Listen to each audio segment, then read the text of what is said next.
Assistant Prosecutor Jamie Trump for the state. Good morning, Ms. Lento. Good morning, Ms. Strong. Good morning, Your Honor. Mario Bellucci, along with Andrea Ferrante on behalf of Christopher Gregor, who's here today. Good morning. Good morning, everyone. Hi, Mr. Gregor. Mr. Gregor appears again in a suit and tie, appropriately dressed for court. Jury's ready. We counsel asked the conference on a couple of issues, so that was the reason for the delay. I suppose we have the jurors come over now and go in the jury room. We can discuss any further issues while in the jury room. Yes, Judge, thank you. All right. Court staff is on the way.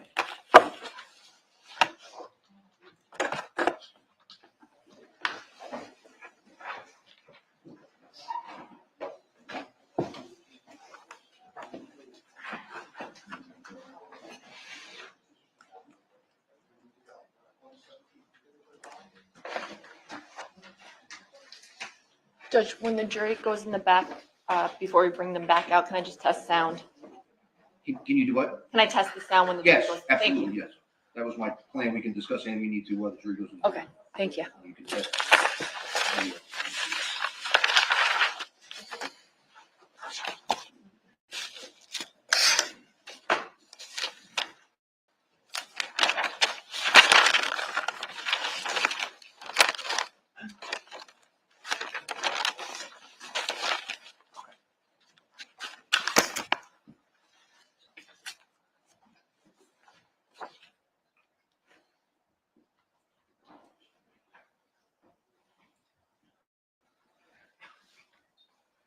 Your Honor. Thank you, Corporal Bennett. Do you have everything you need? The video is playing.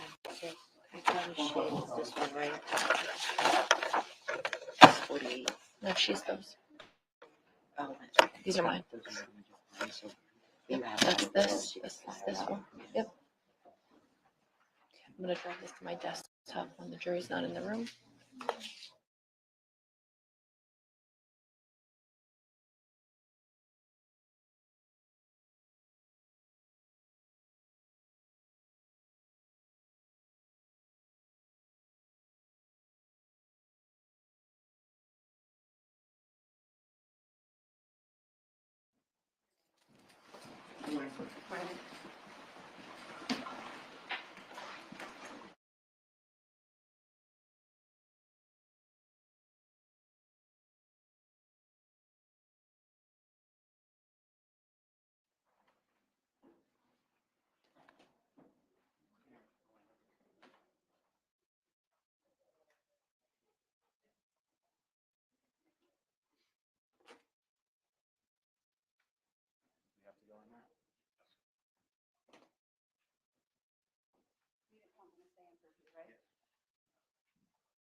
It's 9:36 a.m. The jury's in the jury room. Anything from counsel outside the presence of the jury? Your Honor, can they approach sidebar? Sir. Thank you.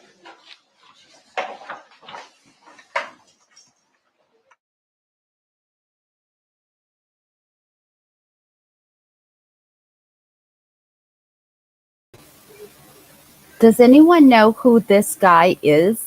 Because they keep doing a close-up of him.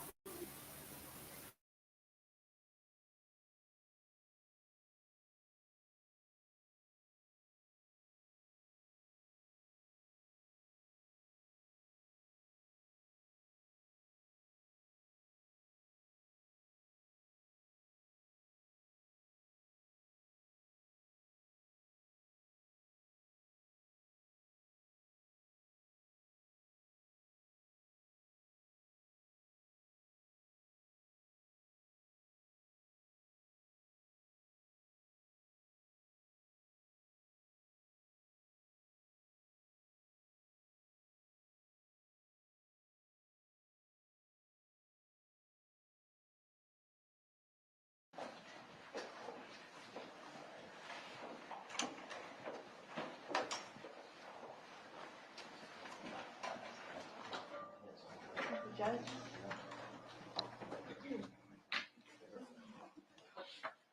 Council asked to speak in chambers this morning about various scheduling difficulties with respect to witnesses.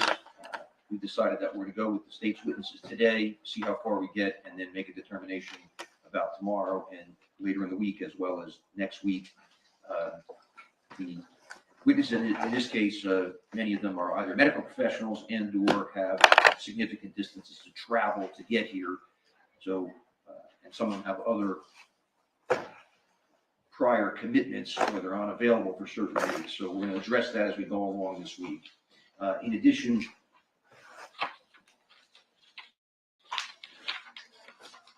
court anticipates testimony is going to come out with respect to the defendant being in the state of Tennessee and perhaps elsewhere after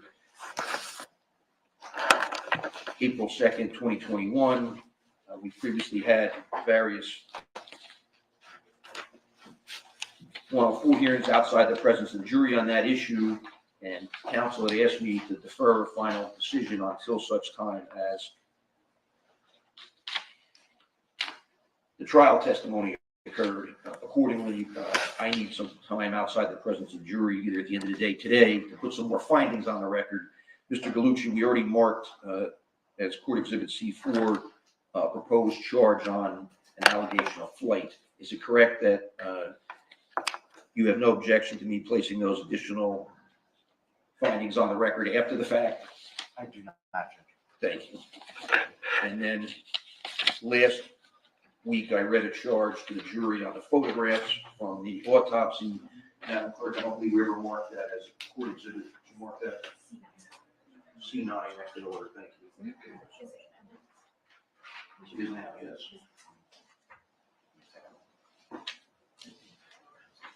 And then,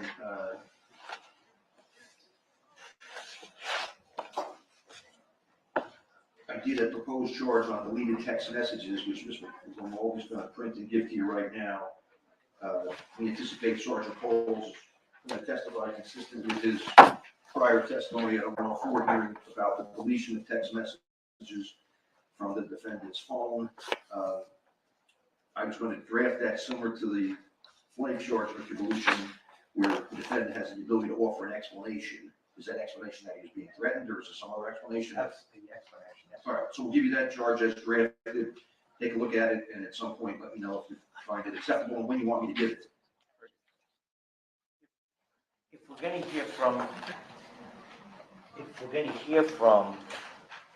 the detective, I guess, from the CSI unit that went down to Tennessee and took his car and phone, I would probably want it after that. All right, All right? very good. So we'll have a break or whatever to look through that proposed charge, and you can comment on there any revisions you'd like made to it then. Thank you, Judge. All right, anything else from counsel? No, Judge, thank you. Ms. Strong, do you have an opportunity to test the video? I'm going to do that right now. Okay, go ahead. Thank you. Whatever you want.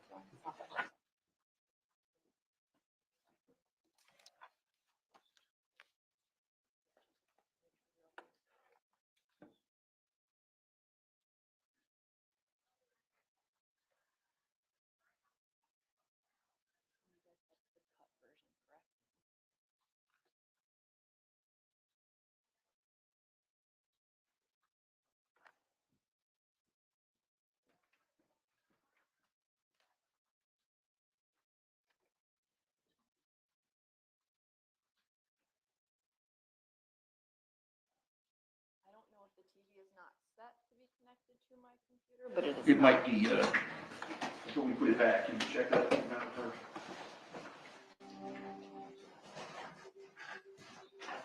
There you go. Thank you. Jan 1593, may I please have your name and your contact number? And what's your address now? It's 900 Farmington Boulevard in the north. Is that good enough? Okay. And the one that says.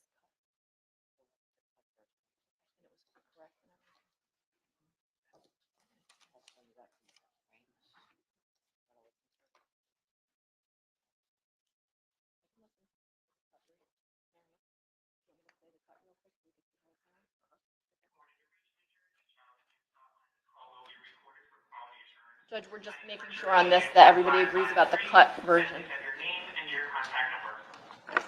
Sure, it's Gregor, my number. And you call from an agency or facility today? No. MICCIOLO. And your address at home. It's 900 Barngate Boulevard North, unit 903 in Barngate. Your home. Just, my dog, my son, and me. All right. And who is the mother to the child? That is the first one calling about. Really? Correct. Okay, and where does she live at? I'm unsure. Do you have a phone number for her? I verify that. I don't have it readily available, but, you guys have been involved with us, so I'm sure that it's in the documentation. Do you want to listen to all of them? All right. And what were the concerns today for the child? So, as my son has described, that it was from football, now, I told him yesterday, actually, it was this past weekend, son needed to get an evaluation done within 7 business days, or 7 days, excuse me. His son's mother, and, I had no idea what was going on. He would not leave my son's side, and I was not able to be there for my son. And then furthermore, my son came back this morning, and he was saying to me that his mom said that he had to tell the doctor that I had hit him and things of that nature and coaching him. I tried to call up the caseworker, but of course he's not answering. She said that the caseworker told her to disregard the visitation and to go to the hospital. No, I'm just going, I'm sorry, I'm going over the specific redactions with Mr. Coming up Galucci. right now. Did I skip it? Documentation or court order involvement, kind of stating that. So that does not appear accurate. But I mean, and I can obviously know what you're telling me, and I know that the worker didn't answer. The worker is probably. Did I skip it? No. So this information will get, passed on to a worker. That way they can see this information as part of the case. But no, there's nobody available at this point in order for me to speak to. No, and I figured as much, but I wanted to document that my son at table, Okay. today, after he was supposed to come home at 5, so I was not able to be there for my son. Okay. And he said it was at the direction of DCP&G. And furthermore, the big issue for me is, she put in an abuse allegation and then said it to the worker twice. Okay. One,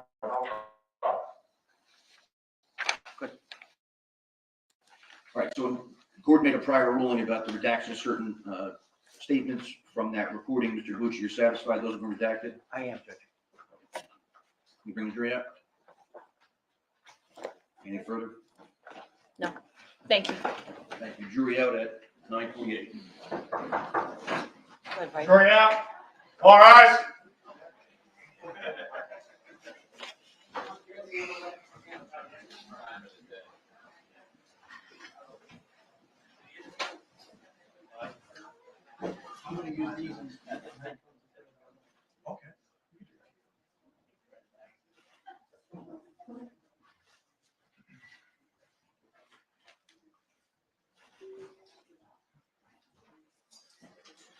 We're changing it up today? Please be seated.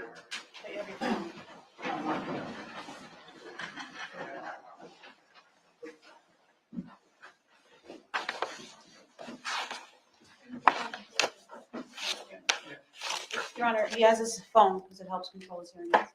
So, sir, I recall what you're saying now. You want to be able to use that to amplify the sound? Yes. All right, and you understand, obviously, you can't do anything else with it, correct? Thank you. Well, good morning, ladies and gentlemen. Thank you again for your patience and your presence here today. Any concerns or issues you need to bring up at all? All right, seeing none, we're going to proceed with the state's next witness. Who would that be? Your Honor, the state will call Lindsay Carnaval, please.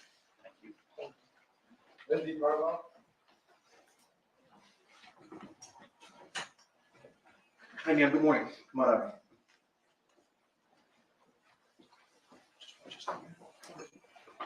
I just ask you to remain standing, face the court reporter. She will swear you in. If you raise your right hand. Do you solemnly swear the testimony you're about to give in this proceeding or affirm this testimony about to give in this proceeding will be the truth, the whole truth, and nothing but the truth? Thank you. State your full name. Lindsay Carnival, Carnevale. Thank you. Ms. Winter. Thank you, Judge.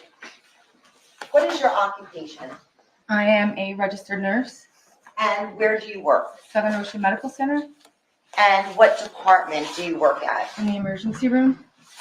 And before you worked at SOCH, where did you work? I recently went to Jersey Shore and worked in the NICU for a little while. It wasn't suitable for me. I like being in the emergency room, so I went back to SOCH. Okay, and how long have you been a registered nurse for?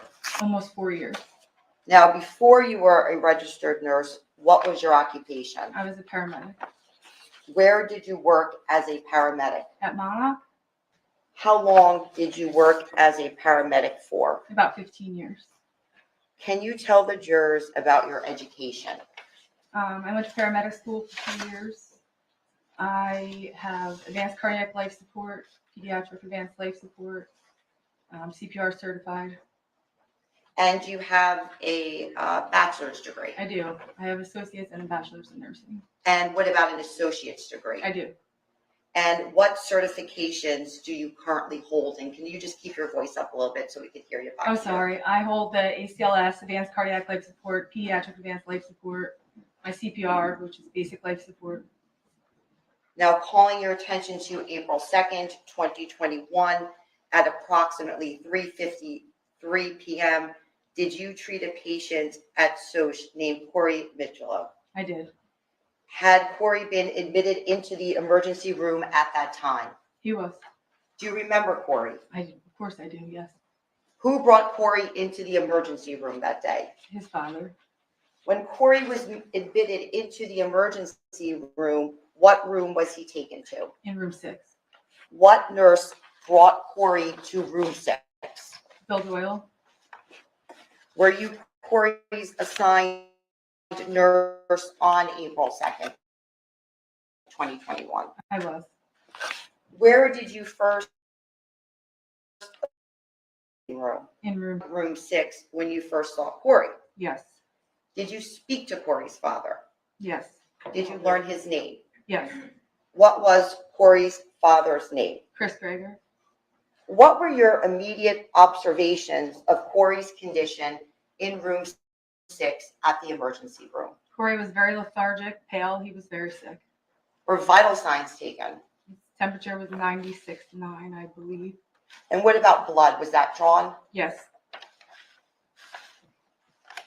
When Corey was initially in room 6 of the emergency room, what was the defendant's demeanor? He showed lack of emotion, kind of emotionless. While you were in room 6, who else was present in the room? Dr. Pichotti and other nursing staff. And what about Nurse Doyle? Yes. And did he stay in the whole room or did he leave? He left. And when you observed Corey in room 6, did you see any bruising on his body? Yes, we did. Can you tell the jurors what bruising you observed? I observed a bruise on his chest, a bruise under his chin, and one on his temple, his left side temple. While you were in room 6, did medical staff speak to the defendant about a case history relating to Corey? Yes, we did. And what did the defendant say about the bruising? He said the bruising was from Corey playing football and riding his bicycle. What did the defendant say about Corey's mother? That she was a drug addict.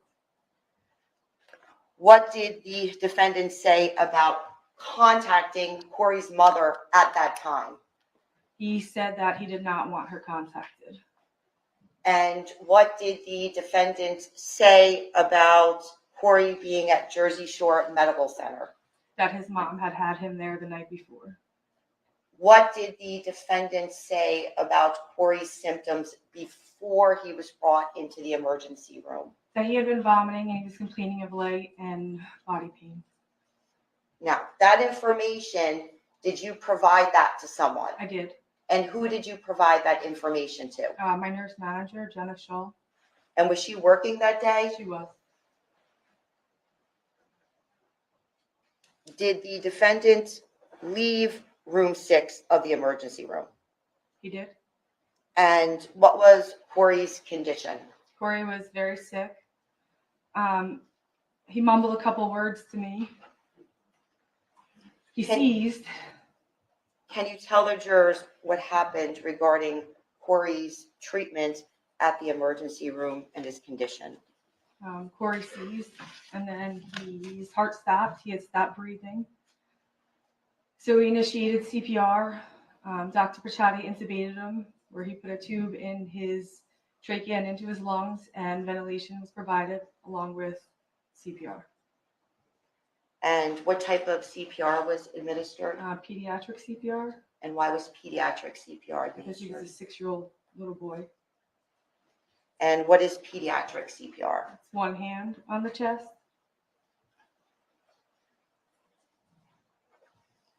Was Corey taken for a CT scan? He was. At one point, we had regained pulses, and we attempted to bring him down a CAT scan. And when we had gotten a CAT scan, he lost pulses again, and we were unable to do it and had to bring him back. So after that, what room was Corey brought back to? Room 6. Did the defendant then return to the area of room 6? He did. And were you present inside of room 6 at the time? I was. And what medical staff was present in room 6 at this point? Dr. Pachati, there was some techs and other team members. Did Dr. Pachati exit the room? He did. And what was happening with Corey's condition at this time?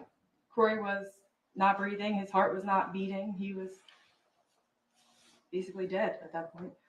Did the defendant then re-enter the room at search? No. At approximately 4:51, did the defendant re-enter the room at search? He did at that point, yes.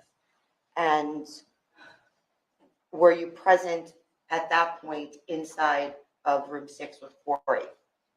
Yes, I was. And what was Corey's condition at that time? His heart was not beating and he was not breathing. Did the defendant exit room 6? He did. And did the defendant then ever come back to room 6 again? No, he did not. And who stayed with Corey? We did. We were the only ones with him. What time was Corey pronounced? 5:03 p.m. And were you present in the room? I was. While Corey was at the hospital, what, if any, observations did you make regarding any type of bleed or a GI bleed? There was no bleeding present. If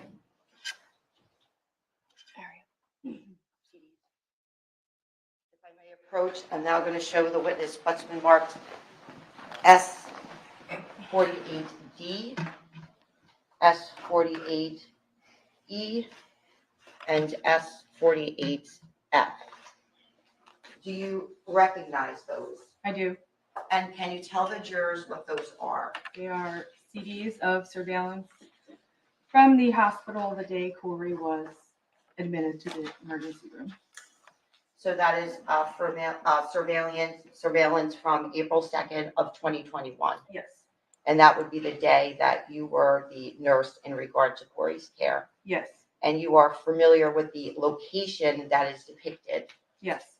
And you're also familiar with the persons who are depicted on these surveillance videos. Yes. Your Honor, permission to play, publish, admit into evidence S48D, S48E, and S48F. Mr. Galucci, any objection? None, Judge. S48, D, E, and F in evidence. And permission to publish granted. Thank you.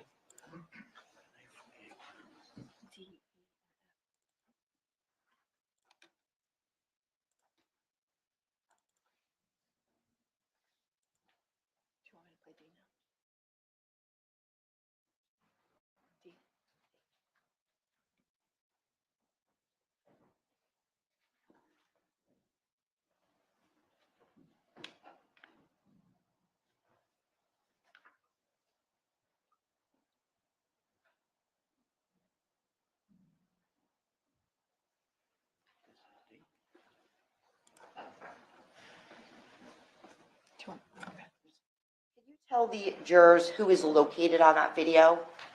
One of our nurses, Jamie.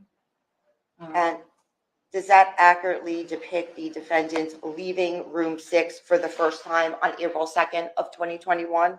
Yes, And there was a timestamp on that video? yes, there was.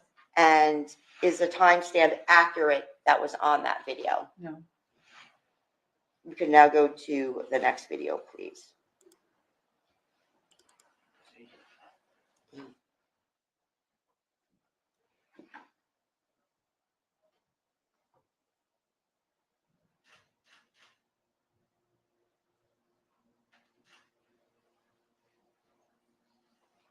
And can you tell the jurors who is located on that video? Chris Gregor and one of the techs, Richard. And what area of the hospital does the video show? The hallway going to the family waiting room. And there was also a timestamp on that video. Yes, there was. Is that the correct time? No. If we may now go to the next video, please.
Now, can you tell the jurors who is located on that video?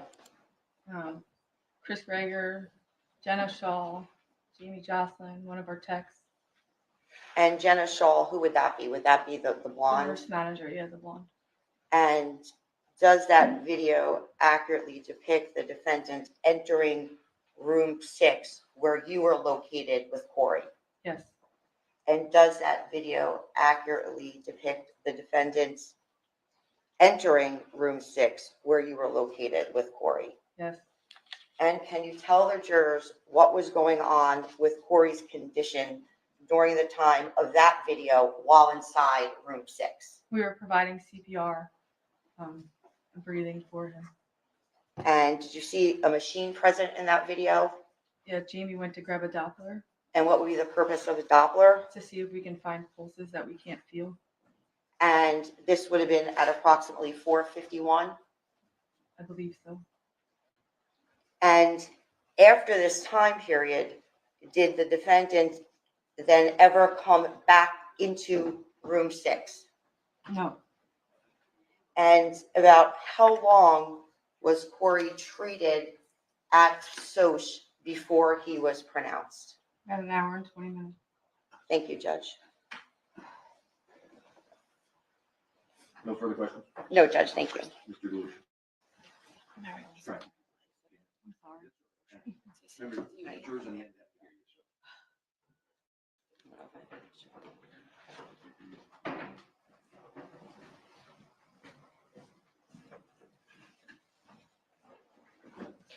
How are you? I've been better. So, when Corey was brought in, you were the nurse in charge of his care? Yes, he was my patient. So would it be fair to say that at about 4:02, are you familiar with the record right away? Have you ever read the chart? I looked over the chart, yes. Okay, so you're aware of the fact that at 4:02 is when he was admitted in critical condition? Yes? Pretty critical when he came in, yes. Okay. And at that time, would you take his oxygen level? Yes, Okay, do you recall what his oxygen was at that I point? do not recall. Do we have them medical records? I have my copy, but I need them for her. Can I borrow them and give it to her and then give it back to you? Well, I would like to have my own, a copy for myself. Can we make a copy of this? You can look for another copy.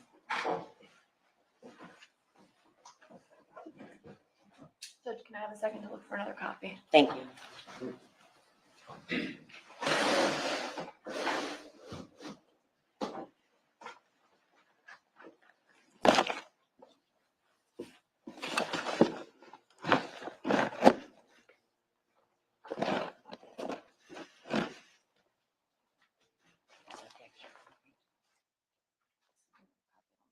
Same order, everything's there. Thank you. Ma'am?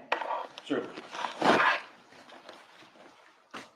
Can you just take a look at that and tell me what that is? just tell us what the ticket number is on there, then, please. This On the bottom right corner, red. 547 or S47? S47. S47. Is that the hospital record of Corey Mitchell on 4/2/21 at Southern Ocean Medical Center? Yes, And you were the nurse, so you know what that is, right? yes, Okay, and I'm sure you have notations in that record, am I right? yes, Okay. Now that you're not the person, from what I understand, there's also a scribe present? there's a scribe Okay, for the physician. right. So the scribe, while the physician's doing whatever he's doing, the scribe is taking down the information so the physician can do what he's doing, right? Yes, I believe so. I don't do their job, but yes. But you're a nurse, right? Mhm. Okay, so how long you been a nurse now? 4 years Okay, almost. and you've been in the emergency department, I'm assuming, before, right? Yeah. So do you know what a scribe does or doesn't it? I know they jot down notes from the doctor. Okay, so that's what they do. They don't take down your notes though, do they? No, Okay, you take down your own notes. yes. Okay, is there an indication as to what Corey's oxygen level was when he arrived at that hospital? I would have to find the vitals in here. Okay.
Yes, the initial one says 85%. What's normal? Mhm. What's normal? 92 to 100. So he's 7 percentage points lower than what's normal, right? Correct? Okay, so that's consistent with the child being short of breath, right? Not necessarily. Could have not been on his finger correctly or not recording correctly, Well, which did you- happens often. Okay, well, you're the nurse, right? Did Mm-hmm. you check to see if that was going on? We were more worried about him and keeping him alive, and So he was you- very lethargic. Well, lethargic Mhm. and loopy, would that be a condition of a low oxygen level? Yeah, hypoxic. Okay, so if he was hypoxic, that would be a concern of yours, am I right? Of course. Okay, he's loopy and tired and has shortness of breath. and you see there's a low oxygen level, is that an indication that you put the thing on wrong? Or the thing is telling you, whatever you call it, is telling you that the oxygen is low? Corey wasn't short of breath. He wasn't struggling to breathe when he But he was was lethargic. lethargic, and that's a sign of low oxygen, all right? It could be. Okay, so you're getting a low oxygen level, aren't you? Mm-hmm. So now he goes into cardiac arrest, basically, right? Yes, sir. Okay. And who performs CPR? One of our techs. Okay. And the tech, you said, does a one-handed CPR because he's a child, right? Yes, sir. And generally, when you do CPR on an adult, you can almost break ribs, am I correct? CPR is a life-saving measure. Yes, Right. we do what we can to save a life. Okay, I got you. But on a child, it's different, right? You just use one hand. Right. A child's ribs, you're not going to break because they're probably malleable at 6 years old. Would you agree with me? I guess. Depends. Well, I don't want you to guess. You're a nurse, I'm a lawyer. So here's a 6-year-old's ribs, malleable or not, and is that the reason Objection, why Judge. you perform CPR differently on a It's child? because they're smaller and their stature is smaller. Okay, Objection's over. okay. So it's different, right? Yeah, it's different. Body So- structure is different. Now, you testified that Mr. Gregor left the room at some point, and I see him being escorted by somebody down the hallway into another room. Who is that person? One of our techs, Do you know who? Richard. Okay. And why was he escorted? I'm not sure. I wasn't escorting him. Okay, well, were you in the room? Yeah, I was taking care of his son. I wasn't Well, escorting him out of the room. Okay. Well, is it normal to have a father sit in the room while you're performing life-saving techniques on the son? Yes, Okay. So you're saying that he was escorted out of the room because he wanted to get escorted out of the room? I can't answer that. I don't know. I was paying attention to Corey. Okay. So if you're paying attention to Corey, how would you know he was under emotion? Because I saw him the second time he came in. Okay. So you're looking at him, not paying attention to Corey, or you're not looking at him and paying attention to Corey? Both. You're doing both. Mhm. Okay. So you're saying that he was escorted out of the room. You don't know if he was escorted out of the room because he wanted to leave the room or because he was escorted out of the room because you were performing life-saving techniques. I don't know why he was escorted. But was he brought to a waiting room?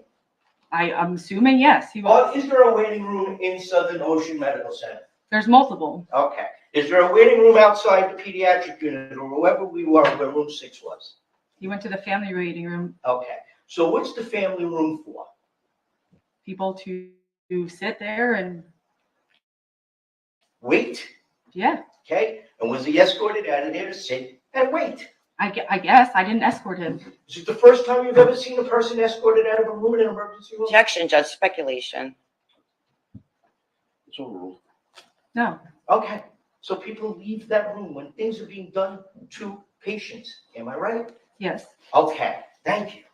So now we have a tragedy. The child dies and somebody goes to get him from the other room. All right? Yes. And we see him being brought into that room, right? Yes. Were you the blonde that was running around trying to hide him? Because there were a number of people in there. No. Okay. Where were you at that time? With Corey. Okay. So you were actually in treatment room 6. Yes. Okay. So while you were in treatment room 6, did you have an opportunity to see Christopher come in? When he walked in briefly, yes. Okay. Great. By the way, are you a member of Justice for Corey? Yeah. So now you see him brought in, Mm-hmm. and then you don't pay any more attention to him.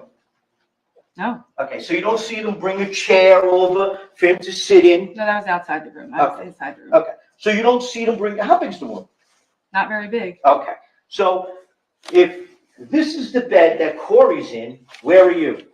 Right next to the bed. Okay, so you're here. Where's the doorway? That way. How far? A couple feet. By their desk or closer to their desk? Closer to the desk. Okay. Is that right? I guess. Yeah. Well, I wasn't there. Yes. Okay, so you're saying you're standing here and you don't see them bring a chair, you don't see him crying, you don't see any of that. I didn't see them bring. Did you see that? Did Did you see them have to bring screens to give him privacy? We do that with every. Did you do it in this one? I don't care about everybody else. Was it done? It's common Okay. practice, yes. Okay, but it was done, right? Yes. Okay. Was he having a breakdown? You don't know. Well, did you just watch the video? I did. I saw the video. Okay. When you saw the video, did you see him cry? I saw him cry. Did you see him show emotion? Yeah, Did you see him upset? I guess. Okay. Did you see him have to sit in a chair? Mm-hmm. Did you see people have to come to his aid? Did Yes. you see him put up privacy screens? You Yes. saw all that, right? We always do that, Okay. yes. Yeah, you always do. But you did in this case, right? Mhm. Okay. So he was not emotionless. Right? We just saw video. He had lack of emotion. Okay. Very good.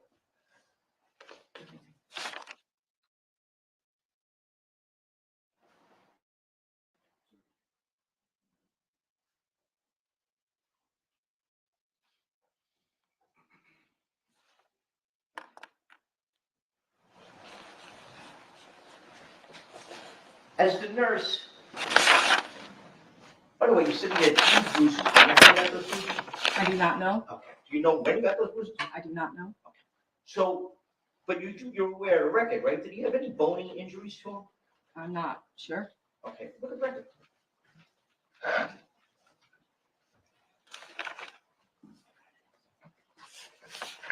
I don't read results, but I can look through these.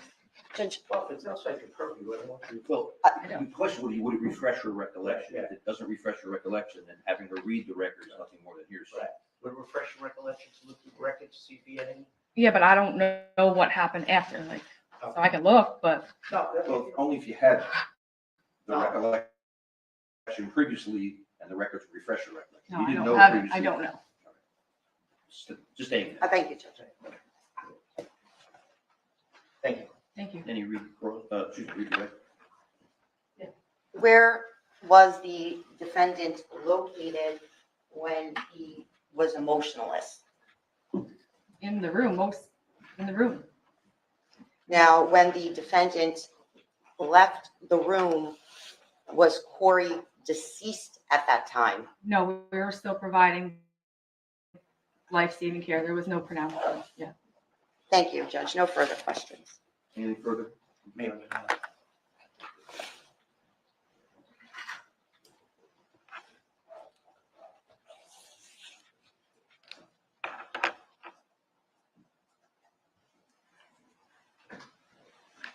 When Christopher was brought back into the room from the waiting room, were you still doing life-saving techniques on Corey? Yes. So when he walked in, he was a witness to what was going on at the time. Yes. And that's when he reacted the way he reacted. Yes. Now, did there come a point where you stopped those life-saving techniques and then he was told that Corey had passed? No. Thank you. No further questions, Judge. Thank you. Thank you. No. Do this? Yes, certainly. Officer Ben will get back to that. Give us that.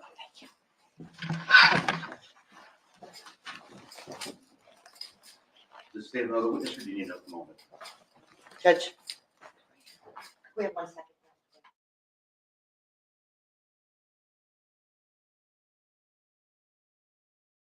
Ladies and Thank gentlemen, why don't we just take a 5-minute break? Go in the jury room, don't discuss the case. I'll be back out. All right. Thank you for your cooperation.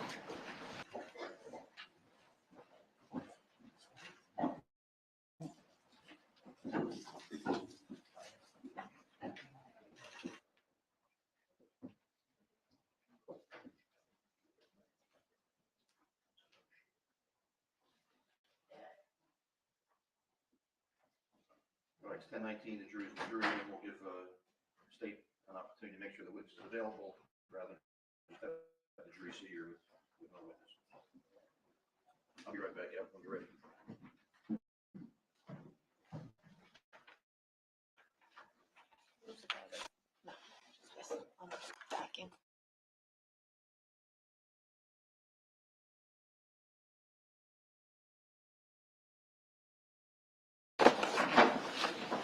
Yes, sir, good morning. Come on in.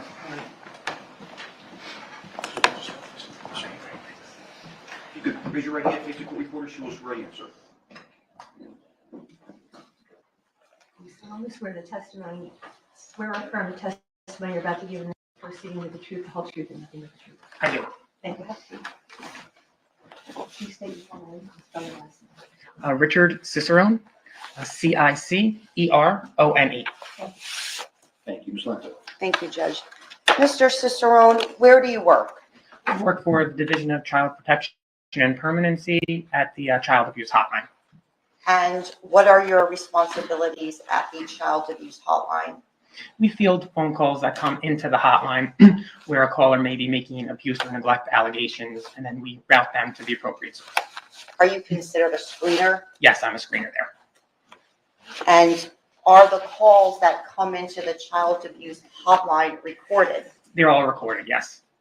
Now, on April 2nd at 10:04 a.m., did you receive a phone call through the Child Abuse Hotline from a person who identified himself as Chris Gregor? I did. And did you engage in a telephone conversation with Chris Gregor?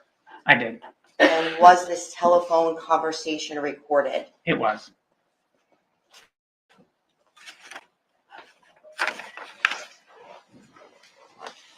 I'm now showing you what has been marked S45A for identification purposes. And do you recognize that? I do. And can you tell the jurors what that is? It's an audio recording from that date between myself and the defendant. Okay. And what you have in front of you, that's actually a flash drive. Correct. And the contents of the flash drive are what? The audio recording of myself and the defendant from that date. Okay.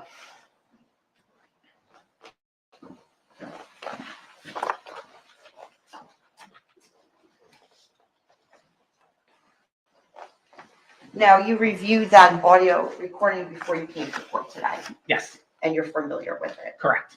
I'm now showing you what has been marked S45B for identification. Can you tell the jurors what that is? This is a transcript of the audio recording from that date. And before you came to court today, you reviewed that transcript and you compared it to the contents, the audio recording on S45A. Correct. And does that transcript accurately depict the recording that you previously had reviewed? Yes, it does. Your Honor, at this time, the state would move S45A into evidence, permission to play the recording. And we'd also ask that the transcriptions be distributed to the jurors as well. Okay. Thank you. All right, so S45A is in evidence. Ladies and gentlemen, S45B is the transcript. As with the other transcript we had earlier in the trial, the transcript is merely an aid for you to follow along. If you believe the recording is different than the transcript, your conclusion as to what's on the recording controls. In addition, I have to give you an instruction with respect to this. S45A is for your consideration as a recorded statement allegedly made by Mr. Gregor. It is your function to determine whether or not the statement was actually made by Mr. Gregor, and if made, whether the statement or any portion of it is credible. You may consider all the circumstances surrounding the statement in making the determination with the following caution. I instruct you that in this case, certain portions of the recorded statement have been blacked out or not provided to you. You'll see that marking on a couple of pages of the transcript.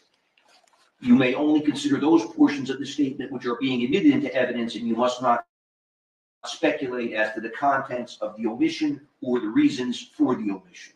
As always, I'll give you that instruction at the very end of the case as well. Please go ahead. Thank you, Judge. Good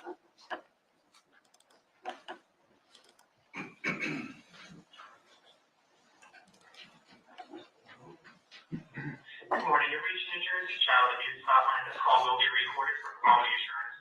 My name is Richard, Agent 1553. And your last name, how do you spell your last name? Gregor. And you call from an agency or facility today? No. And who's the child you're calling about? What's their name? His name is Corey Mitchell, COREYMICCIOLO. was Corey, you said C-O-R-E-Y? Correct. Okay, and what's his date of birth? May 1st, 2014. And what's your relationship to him? His father, and he primarily resides with me. And what's your address at home? It's 900 Barngate Boulevard North, Unit 903 in Barngate, New Jersey. What was the unit number? 903. All right, and who else resides in your home? Just my dog and my son and me. All right, and who is the mother to the child? That is the person I'm calling about. Her name is Brianna, B-R-E-A, and then A, same last name. Same last name as Corey? Correct. Okay, and where does she live at? I'm unsure. Do you have a phone number for her or anything like that? I don't know that it's in the documentation somewhere. All right, and what were the concerns today for the child? So, essentially, his mother has put in an emergency application after filing,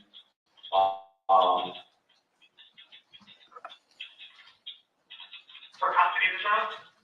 yeah, so she was actually filed with the abuse allegation, which there's a worker that actually was involved. The worker came out to the house unannounced for the first visit, had discussed with my son privately what happened to the solution that he had. My son had described that it was from football. Now, fast forward to yesterday, actually, it was this past weekend, my son's mother had, she had an entire weekend, and she had called me on Friday, she called again on Sunday, which kind of made no sense in my mind, considering she had him that entire time. Nonetheless, now fast forward to yesterday, the GCP worker that we have been working with informed me that my son needed to get an evaluation done within 7 business days, or 7 days, excuse me. His son's mother then decided that to take it upon herself during the 3-hour visit yesterday to take my son to the doctor, to the hospital, and she just went video silent, essentially from 7:30 until 1 o'clock in the morning. And I had no idea what was going on. She would not leave my son's side, and I was not able to be there for my son. And then furthermore, my son came back this morning, and he was saying to me that his mom said that he had to tell the doctors that I had hit him and things of that nature and coaching him. I tried to call up the caseworker, but of course he's not answering. She said that the caseworker told her to disregard the visitation and to go to the hospital. So, which I imagine is not the case. Considering we had up to 7 days to do so, that it didn't have to be done the same day and against a court order. So I mean, I can tell you that even not knowing this case at all, it's not something that CCP would, restrict any sort of contact without any sort of documentation or court order involvement, kind of stating that. So that does not appear accurate. But I mean, and I can obviously note what you're telling me, and I know that the worker didn't answer. The worker is probably, the offices are closed. So this information will get, passed on to a worker. That way they can see this information as part of the case. But no, there's nobody available at this point in order for you to speak. No, and I figured as much, but I wanted to document that my table at the meeting. His mother refused to leave his side, so I was not able to be there for my son. And he said it was at the direction of DCP.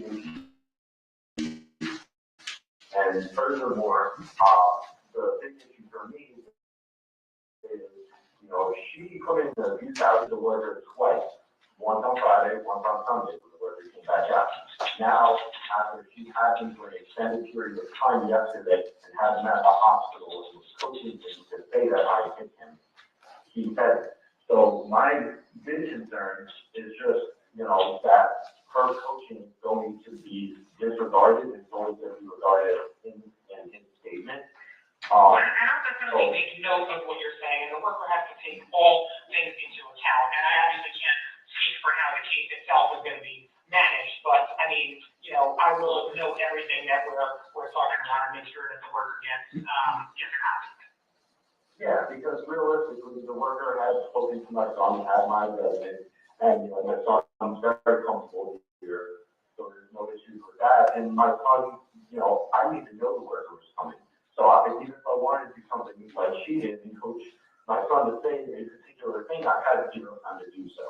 So, you know, I just wanted documented that he came home and one of the first things the first two things he said to me is, I don't want to go with my mom anymore.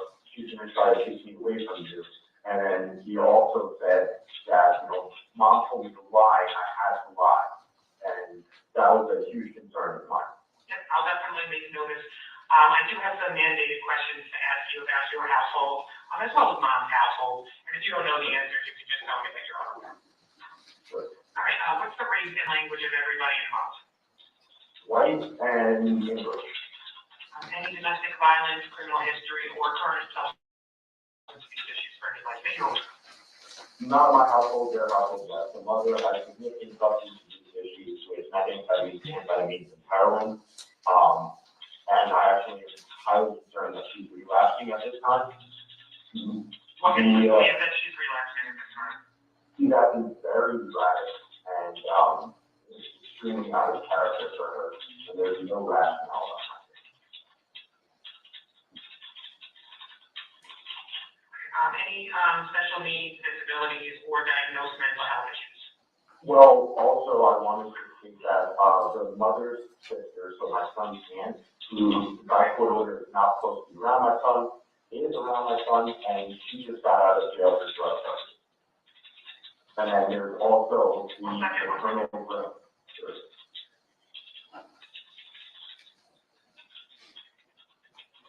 Any indication that the aunt is using around a child, and what's her name actually? Her name is Nicole Mitchell, and last name. No indication that she's using around him, at least that I'm aware of. And what were you going to say about the grandparents? Maternal grandmother's boyfriend who also lives at the household is a 2-time felon in victim felony assault.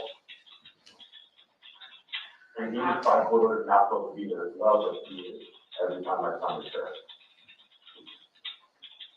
All right, and related to mom's drug issues, I know you said that you believe she relapsed. Any indication besides her acting erratic and irrational? Like, did anybody say they saw her be influenced, or any specific evidence of her using drugs?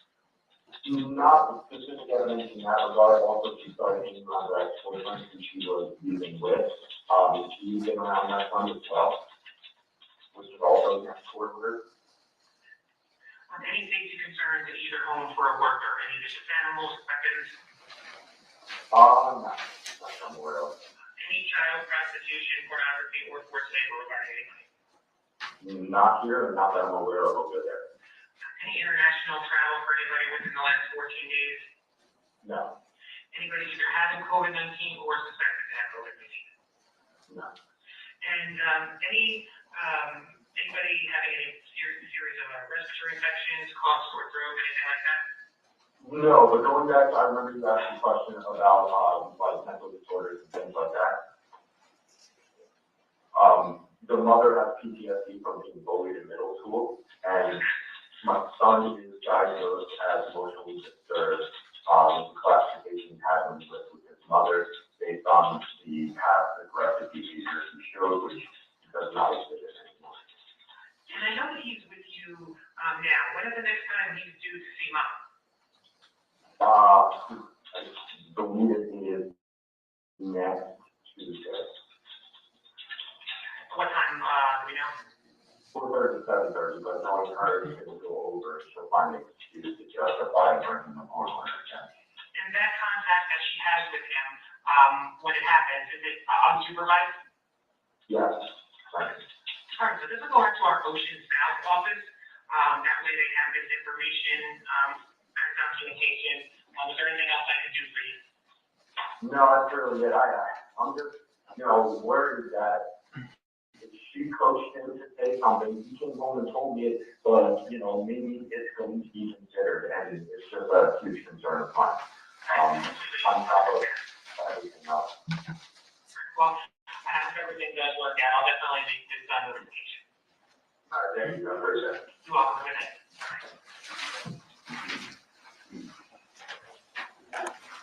Mr. Cicerone, is that your voice on that recording? Yes, it is. And does that recording accurately depict your phone conversation with the defendant on April 2nd, 2021 at approximately 10:04 a.m.? Yes, it does. No further questions, Your Honor. Thank you, Mr. Lucia. How are you, Mr. Cicero? Good, thank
you.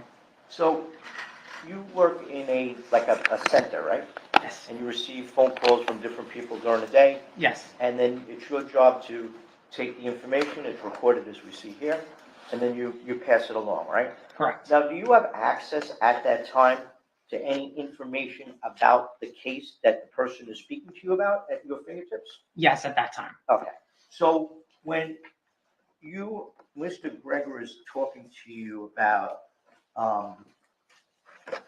her being directed, I believe it's on page 3 of 7, where he's telling you that she told him that she was to disregard the court order and go straight to the hospital, and you responded by saying that's something that DCP wouldn't do unless they had a court order, right, or something to that effect. Were you aware whether there was a court order at the time? I was just making a statement for generally. I hadn't even looked really into the case to know about any history at that moment. Okay. So I was not aware there was or not a court. Okay, but it would be generally DCP&P's position as an employee there, that they wouldn't make a recommendation like that unless they actually were told. Objection, to do Judge, that. it's speculation. Based upon your experience and your knowledge with respect to relations, was that something in your experience and knowledge? Can you repeat the question? Within your job purview, Mhm. is it known to you whether DCP&P would do exactly what you just said here? Where you said, I can tell you that even not knowing this case, it's not something DCP&P would restrict any sort of contact without any sort of documentation or court order. Do you know that to be true? So there are times where, not necessarily with a court order, but other plans that DCP&P may put in effect, which may restrict contact between a parent and a child. I didn't know in that specific case at that very moment whether that was the case or not. So you were unaware at the time you were taking this call whether there was any restriction whatsoever? Correct. Now, how would you say my client's demeanor was during that phone call? When I referred to the call, honestly, he presented information that was concerning for him relating to, we all heard the call, relating to concerns that mom was coaching the child. He seemed concerned about that. Okay. Wasn't aggressive, right? He was not aggressive. It seemed like a concerned father. Correct. Nothing further, Judge. Thank you. Can you redirect? Did the defendant say on that phone call that he made at 10:02 that Corey was injured? No, he did not say anything about it. Did he say in that phone call that he made at 10:02 on April 2nd that Corey was sick? No. Thank you. Nothing further, Your Honor. Anything else? No, Judge. Sir, thanks so much for coming in.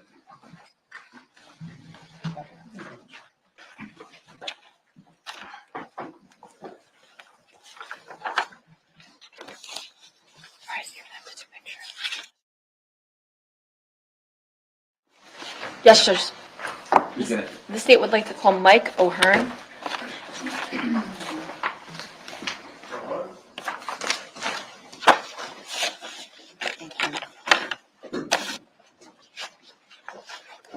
Hey, Detective, come on up.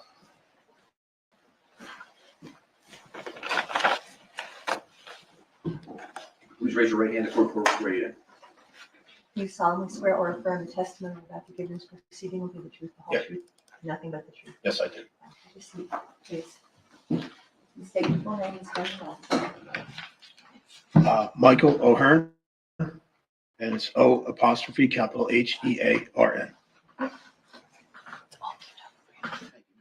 Thank you, Judge.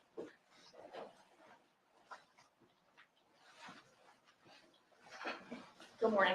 Morning, Who do you work for? Ocean County Sheriff's Office. And in what capacity do you work for the Sheriff's Department? I'm currently a sergeant assigned to the crime scene unit of the Sheriff's Department. And when did you begin your employment with the Ocean County Sheriff's Department? June 21st, 2004. Just talk louder. Sorry, There's a lot of people in here. I have allergy issue right now. Sorry. I apologize. When did you begin your employment? June 21st, 2004. Okay. Did you have any law enforcement experience prior to your employment with the Sheriff's Department? I was class 2 in Beach Haven Police Department for a short time. All right. And in order to become employed by the Sheriff's Department, did you have any specific training? I went through the Ocean County Police Academy. And did you continue training since you became a officer detective in 2004? Yes, once I was assigned to the crime scene unit, I attended a 6-week crime scene investigation course with the New Jersey State Police. All right. And did you continue your training since then? Yes, All right. Could you give me some examples of the trainings that you've attended since then? yes, I've attended a medical legal death investigators course in St. Louis through St. Louis University. I've attended a basic arson course investigators through the Division of Criminal Justice. I attended a shooting reconstruction course, an advanced shooting reconstruction course, and there's various others. Approximately how many investigations would you say you've been involved in since being assigned to the crime scene unit? Say thousands. And when did you get promoted to sergeant? In 2018, May. And I just don't remember, what year did you get assigned to the crime scene unit? I was assigned to the crime scene unit February 22nd, 2011. So from 2011 until your promotion, you were a detective there? That's correct. All right. And are you still assigned in the capacity of sergeant today in Yes. that unit? All right. Did you become involved in the investigation into the death of Corey Mitchell? Yes, I did. All right. And what did you do in regard to your involvement? On April 6, 2021, I responded to Alcoa Police Department in Alcoa, Tennessee, with Detective Capuano from CSI, Detective Purcell from Barnegat Township Police Department, Detective Mitchell from Ocean County Prosecutor's Office, in reference to a search of Christopher Gregor's vehicle And why did you do that? to search the vehicle. Do you know where the vehicle was located? Yes, the vehicle was located at Alcoa Police Department's impound lot. Do you know how it got there? Yes, it was seized during a traffic stop. And do you know who the operator of the vehicle was? Yes, Christopher Gregor. And do you know if anybody else was present? There was a passenger with Mr. Gregor. Now, when you got to Tennessee, was the defendant still with the vehicle? No, Did you have any personal interactions with the defendant? I did not.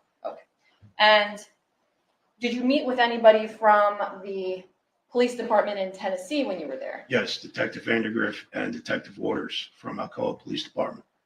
And so when you got down there, what, if anything, did you do? I photographed the vehicle and conducted a search and inventory of the vehicle's contents. Okay. So you said you searched the vehicle. Correct. All right. And you inventoried the contents? That's correct. Did you document your inventory of the contents anywhere? Yes, I did in my report. Okay. And did you actually take anything from the vehicle? Yes, Okay. Did you document that anywhere? yes, I did Where'd you document it? in the report. And among the things that you took from the car, were there any electronic devices? Yes, there were. All right. Could you tell us what, if any, electronic devices there were? Yes, there was a silver thumb drive collected from the driver's side rear seat. There was a white thumb drive collected from passenger side rear door pocket. There was a drone underneath the driver's side or passenger side front seat. And there was a LG track phone inside of the center console. What is a track phone? It's a prepaid cellular phone. Did you seize those items? Yes, they were collected into evidence. And did you recover anything? Did you and the detectives you're with recover anything from the members of the Alcoa Police Department? Yes, Detective. I'm sorry. I'm sorry. Detective Vandergriff turned over 2 cellular phones to me that were seized during the traffic stop. Did all of these items that you've talked about come back to New Jersey? Yes, they did.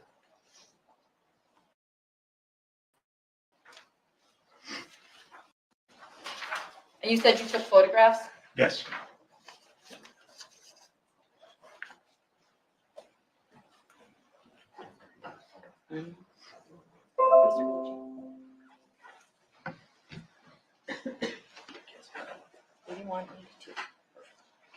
Your Honor, may I approach the witness? Sir. Sergeant, I'm showing you what's been marked as S81 and S82 for identification. Do you recognize those photographs? Yes, I do. Are those photographs that you took in Tennessee on April 6th? Yes, they are. Okay, briefly, could you tell me what S81 is? S81 is an overall photo of the vehicle from the front. And could you, for our purposes, tell me what S82 is, briefly? S82 is a picture of the rear passenger area of the vehicle. Thank you. And with regard to S81 and S82, does the vehicle and the interior appear in these exhibits to be in the same or substantially the same condition as they were in when you were in Tennessee with the vehicle on April 6, 2021? Yes. Your Honor, permission to publish S81 and S82 and move them into evidence. No objection. S81 and S82 in evidence. Ms. Lento, could you show S81, please? Okay, we're looking at S81. Could you please describe for the jury what is depicted in S81? This is a picture of the exterior of the vehicle from the front view. And S82, please? Could you please describe for the jury what's depicted in S82? That is a picture of the inside of the passenger compartment rear of the vehicle. And was this photograph taken before you began your search and inventory? Yes.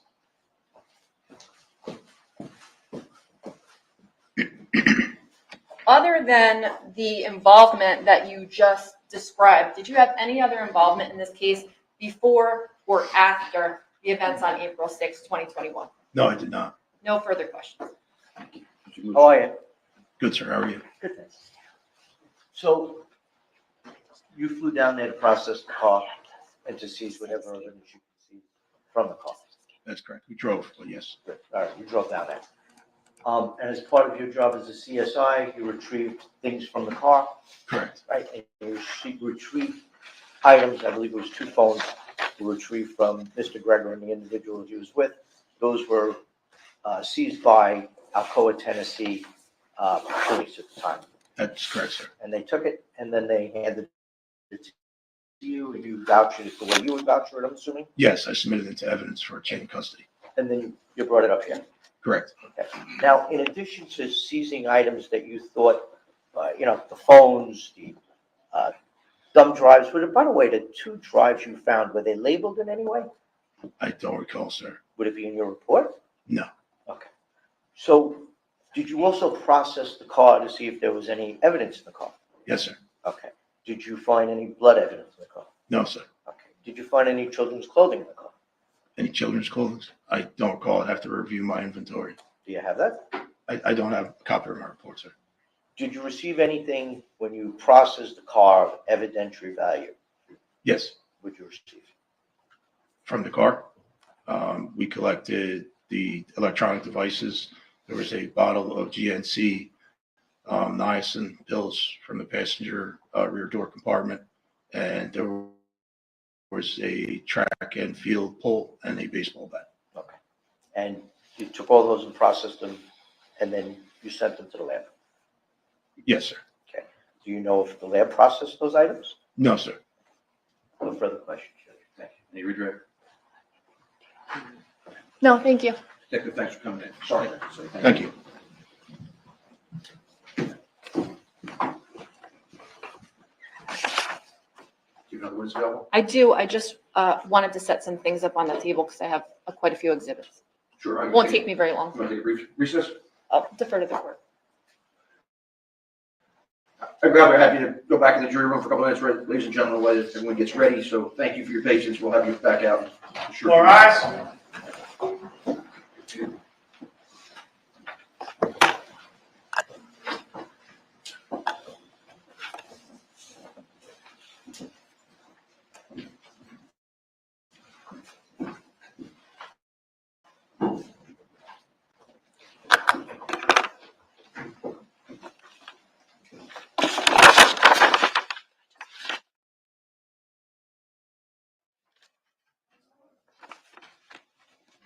It's 11:04 a.m. The jury's back in the jury room. Can I see counsel at the sidebar? Yes. Can be seated.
time with this stuff.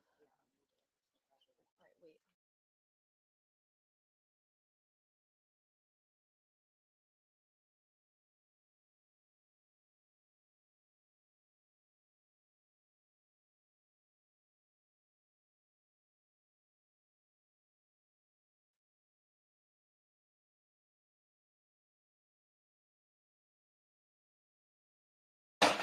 So we'll bring the jury back in, I'll read that instruction, and at that point, state can call its next witness.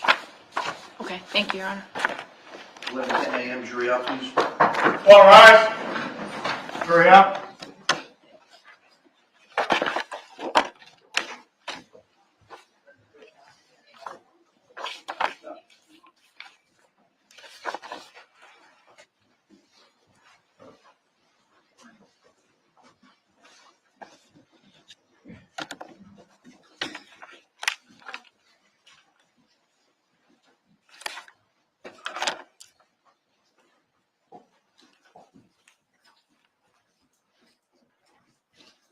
Thank you, Keith.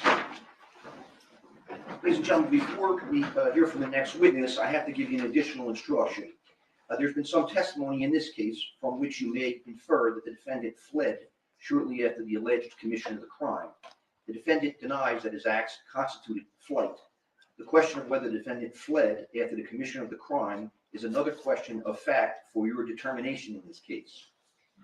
Mere departure from a place where a crime is being committed does not constitute flight. If you find the defendant fearing that an accusation or arrest would be made against him on a charge involving the indictment, took refuge in flight for the purpose of evading the accusation or arrest on that charge, then you may consider such flight in connection with all other evidence in this case as an indication or proof of consciousness of guilt. Flight may only be considered as evidence of consciousness of guilt if you should determine the defendant's purpose in leaving was to evade accusation or arrest for the offense charged in the indictment. There has been some testimony in this case from which you may infer that the defendant fled shortly after the commission of the crime. The defense has suggested the following explanation, namely that the defendant was being threatened. If you find the defendant's explanation credible, you should not draw any inference of the defendant's consciousness of guilt from the defendant's departure. If, after consideration of all the evidence, you find that the defendant, fearing that an accusation or arrest would be made against him on the charge involved in the indictment, took refuge in flight for the purpose of evading the arrest or accusation, then you may consider such flight in connection with all other evidence in this case as indication or proof of consciousness of guilt. If you as judges of the facts, it is for you as judges of the facts to decide whether or not evidence of flight shows a consciousness of guilt and the weight to be given to such evidence in light of all the other evidence in this case. As always, I'll read that instruction to you as part of my final charge as well. We'll continue with the state's next witness. Thank you, Your Honor. The state would like to call Raymond Coles.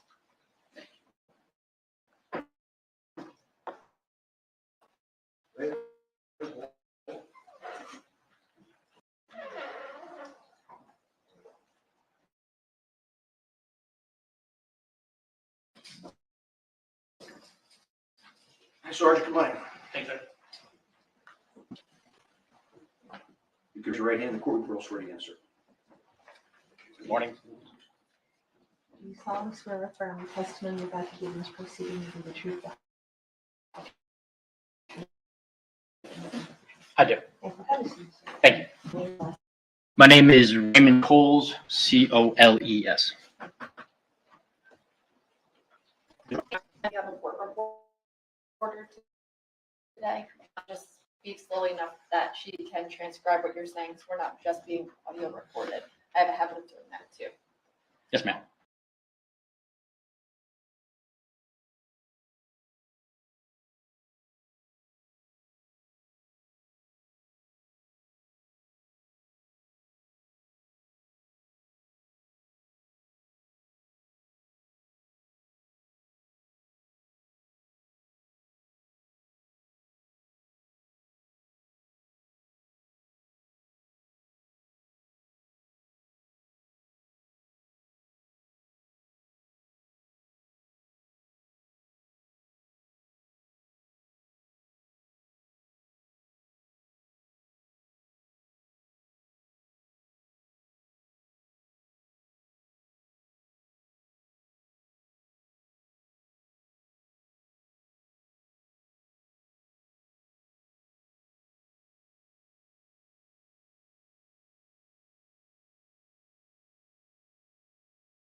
of Things devices.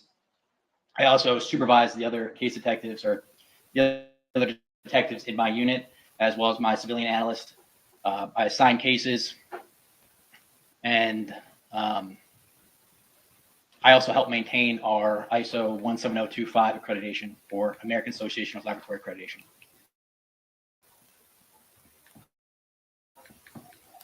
Is that any different than what you used to do before the unit was divided into a lab and then an investigations unit? So prior to the unit being split, I primarily dealt with the digital forensic examinations of devices seized for criminal proceedings. When were you promoted to a sergeant? In October of 2023 from LaSalle University, in which I graduated in 2013. Do you have a CV? I do. And would the CV help you explain what trainings you've had during the course of your career? It would.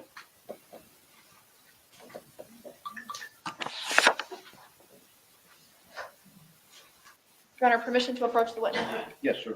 And Your Honor, I'm going to need to show the witness a number of things. Permission to approach throughout his testimony. Right, you don't have to keep this. Thank you, Your Honor. Thank you. Could you tell me, I'm showing you what's been marked for identification as S119. Could you tell me what that is? S119 is my CV.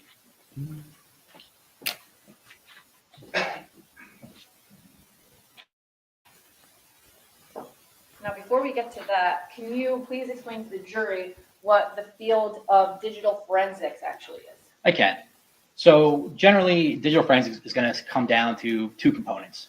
The first component is going to be the acquisition of devices, such as creating an image of a computer hard drive or doing an extraction of a cell phone. The second component of that is going to be processing those extractions within computer software and analyzing the contents of those devices. What, if any, classes specific to digital forensics have you attended throughout the course of your career? Sure. The most recognized course that I've been to was the IASIS. That's the International Association of Computer Investigative Specialists, the basic computer forensic examiner course.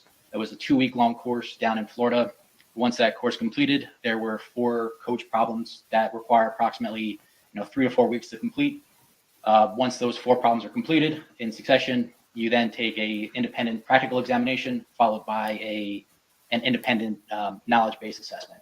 I passed that and received my IASIS Certified Computer Forensic Examiner certification in October of 2018. Any other significant certifications or trainings that you held or have attended throughout the course of your career pertinent to digital forensics? Sure. A few years ago, I took the IASIS Mobile Device Examiner course. It, again, was a week-long course that I took online. That course ended with a knowledge-based and practical assessment, in which I also successfully passed that and received the IASIS Certified Mobile Device Examiner. In addition to IASIS, which would be a vendor-neutral certification, I also have specific vendor-specific certifications. Most notably with Celebrite. Celebrite is an Israeli company, and they have a program or 2 programs. One is called Celebrite UFED 4 PC, which stands for Universal Forensic Extraction Device. The second is Celebrite Physical Analyzer. The Celebrite UFED 4 PC was covered in what's been known as the Celebrite Certified Operator course, or the CCO. The Celebrite Physical Analyzer was covered in the CCPA course, which is Celebrite Certified Physical Analyzer. In addition to those, I have vendor-specific certification from Magnet Forensics for the Axiom program, which is another program that's used to parse artifacts from computers and cell phones. And I have the MCFE, the Magnet Certified Forensic Examiner. Just to go back to the Celebrite real quick, Celebrite has their capstone certification for cell phone examinations, known as the Celebrite Certified Mobile Examiner, and I believe I obtained that in October of 2020. Additionally, I have certifications from a company called Burla. Burla is designed for vehicle infotainment systems. So if you've ever seen, your car GPS or getting text messages through your car, Burla goes through the process of acquiring that from your mobile vehicle, as well as parsing out the artifacts in the program called IVE or IV. In addition to those certifications, I've also partaken in proficiency testing or external proficiency testing through a company called Collaborative Testing Services. We do that as part of our laboratory accreditation, in which I've taken proficiency examinations, and my answers were deemed to be consistent with what other examiners across the country were identifying. You had said that you assisted with the lab accreditation. Is the lab's accreditation presently current? The lab's accreditation is currently active, yes. Okay. We're being reassessed later this year. Now, you also mentioned terms vendor neutral, vendor specific. What do you mean by that? Sure. Vendor neutral is going to be, they don't have the tool themselves. They're just going across fundamentals. They might use multiple different tools to highlight different ways to acquire or look through data. A vendor specific class is going to be using the vendor specific tool. And you might use additional tools to verify and validate artifacts covered from the vendor's tool to show you that, hey, look, our tool works. And in addition to all of that, did you also attend the Ocean County Police Academy? I did not attend the Ocean County Police Academy. Which police academy did you attend? I attended the Division of Criminal Justice Basic Course for Investigators in Secret, New Jersey. When was that? That was from January of 2016 until June of 2016. And did that include more basic teaching about policing, not all of the specific training that you've done? That was a more basic police investigations. It included standard physical training and defensive tactics. It was more emphasis on investigations as opposed to patrol responsibilities that a patrol officer would experience or encounter.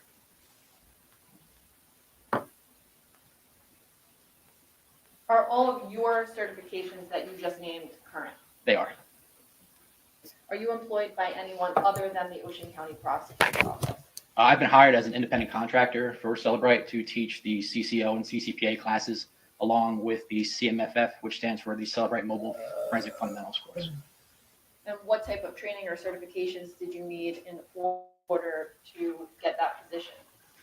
The key requirement was to maintain the Celebrite Certified Mobile Examiner certification. What the I put hell? down my resume to them when they were looking for more contract trainers. I went through a panel interview where I presented the lesson. They liked how I presented the lesson and let me attend their instructor development course. Once I completed the instructor development course, they do what's known as a shadow teach, where I teach the class in front of a master trainer or one of their senior trainers or members of their training staff, which I'll present the course. If they like how I present the course, they would then let me stay on as a level 1 certified contract trainer. And is that what you serve as for them now? It is, yes. I went through my shadow teach in July or June of 2023, and I've currently taught 3 different weeks of classes for them, using my personal time away from the office. And where have you done that? The first one where I did the shadow teach was in New York at the Manhattan Attorney General's office. The second one was out of Iowa, and that's where we did a CMFF, the Celebrate Mobile Forensic Fundamentals course, paired with a CCO, a Celebrate Certified Operator course.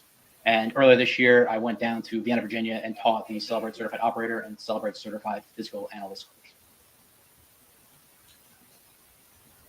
In the course of your career, could you approximate the number of digital forensic examinations that you've done while assigned to the prosecutor's office's high-tech crime unit? Sure. So I've been assigned over 800 forensic investigations to do. Of those 800 cases, roughly 3,000 devices. I processed roughly 3,000 devices within the laboratory. When you use the word device, what does that encompass? So a device can be any digital media that's turned over to us, whether that's a hard drive that was found in somebody's room, a flash drive, a cell phone, a vehicle infotainment systems we spoke about earlier. Any electronic digital media turned over to our laboratory would be considered a device. Approximately how many of those investigations that you've been involved in involved the use of Celebrite software? Sure. Most of the forensics that we get assigned involve cell phones today. I don't have an exact ratio. I would say maybe around 80% all involve cell phones. Every single time I process a cell phone, I'm processing that cell phone within the Celebrite Physical Analyzer software. Depending on the type of phone or the extraction I'm looking for, those extractions will be obtained through the UFED4PC software. I know that you told us a little bit about what Celebrite is as a company, but could you explain more of how it works? Sure. So the extraction tool will work with the device, input a set of commands to the phone itself. and use that to then extract the data from the phone to a local computer or whatever you're setting the extraction to. There's different formats you can, there's like the UFED Touch, which is more like a tablet-based tool where you can extract to a computer or a hard drive. And then you have the Celebrate UFED 4PC, which works off of computer. We save those extractions directly to our forensic computers in the laboratory. Once those extractions are processed, they're what's known as, or they go through a process known as hashing. A hash is essentially going to be a digital fingerprint of that electronic media file. It's a mathematical algorithm that will set a fixed, using an MD5, a fixed 16-byte number, where if you change just one letter in that extraction, it'll generate a radically different value. So the hash is going to essentially create a fingerprint so I can know that that data is in the original state that it was obtained in. Once the extraction is conducted, we'll then process that extraction within the physical analyzer software. Once you're going through that software, it'll categorize different artifacts for you to kind of sift and sort through. It'll break down artifacts into contacts, call logs, messages. It'll subcategorize messages between different third-party or native applications on the device. So you can see messages from regular, iMessages or SMS messages from an Android phone. You might see third-party apps broken down, such as Facebook Messenger or WhatsApp. It'll break down media files to sort through images, videos, or audio files. You can search through web history, user accounts, user passwords. In addition to that, you could also filter through what's known as the timeline view, where you can see the raw output in chronological order for every activity happening on that device or set date range. If you get more advanced, there's more advanced tools you can use within the software, such as going through the actual databases themselves and looking at the data, how it's natively stored on the device. You can use additional carving tools to try to recover additional data. And, there's some other tools that you can use if you really want to get into the weeds. Is this software available to anyone or just you? It's publicly available software that anyone can acquire a license and utilize the software. Or I won't say anyone, but they will most likely, I believe some countries are not sold to, but most people in the US trying to acquire it should be able to acquire it. And in order to view these extractions, is there certain software that a person would need? Sure. So if you wanted to view the phone extraction through Physical Analyzer, you would need a software license, or we call it a dongle, which is basically like a USB drive that plugs in the computer. You would need that in order to access the device or access the extraction. What Celebrate has is known as a Celebrate Reader, which is a portable light version of the Physical Analyzer software that does not require a license to use. Generally, when we receive a device in the laboratory, we will generate that Celebrate Reader report and pass it off to the case officers so that they can kind of go through and find what they're looking for. You had described the analysis that you do and the creation of certain reports. Are those separate aspects of what you do using Celebrate? It is. And do you use any other software to assist you commonly with digital forensic investigation? So we spoke about Magnet Axiom before. In addition to the Celebrate software, we have another tool in the laboratory called Gregor, which can help with the extraction of Apple iPhone devices. At the time of this investigation, I believe it was only iPhones. But today you can also acquire Android-based devices as well. Why would you need Gregor? At the time, Gregor could obtain a deeper extraction of the device than what was possible through the UFED 4PC software. And by deeper extraction, I mean it could obtain what's known as a full file system extraction, where it obtains the entire file system on the device. Best way to think of a file system is if you've ever been on a Windows computer and you click on the local disk C and you see all the little files and folders in that hierarchical structure. It allow you to kind of go through the actual phone in that capacity.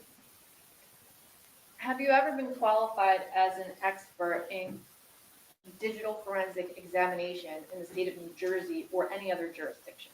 I've been brought in as an expert within the Ocean County courthouse, approximately for 5 criminal cases, including motions where I brought in separately. I've been qualified as an expert about 10 times. Your Honor, at this time, the state offers Sergeant Raymond Coles as an expert in the field of digital forensic examination and analysis. Okay. All right, ladies and gentlemen, it's my function to give you an instruction. I'm going to grant the state's application for Sergeant Coles to testify as an expert witness in digital forensic examination. As a general rule, witnesses can only testify as to facts known by them.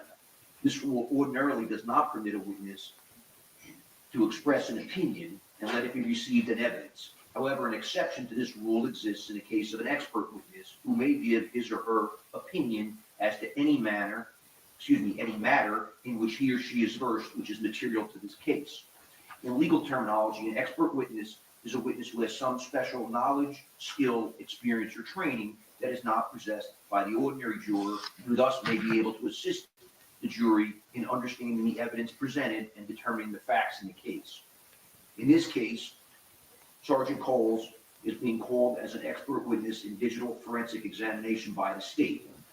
You are not bound by any such opinions he gives, but you should consider each opinion and give it the weight to which you deem it is entitled, whether that be great or slight, or you may reject it. In examining each opinion, you may consider the reasons given for it, if any, and you may also consider the qualifications and credibility of the expert.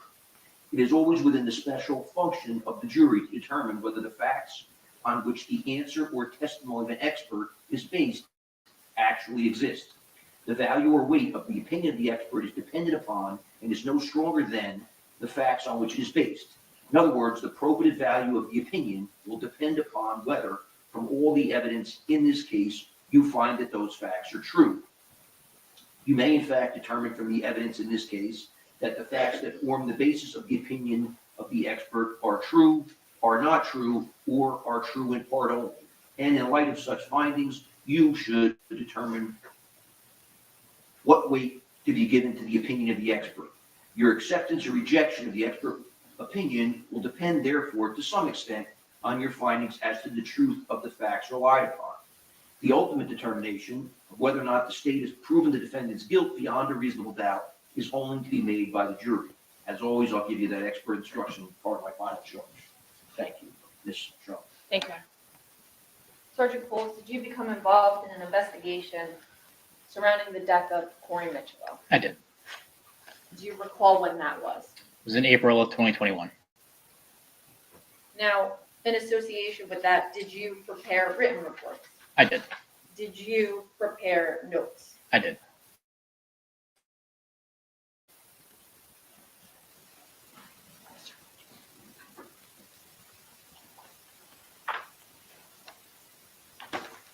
Would your ability to have those reports and notes in front of you while you testify aid you today? They would.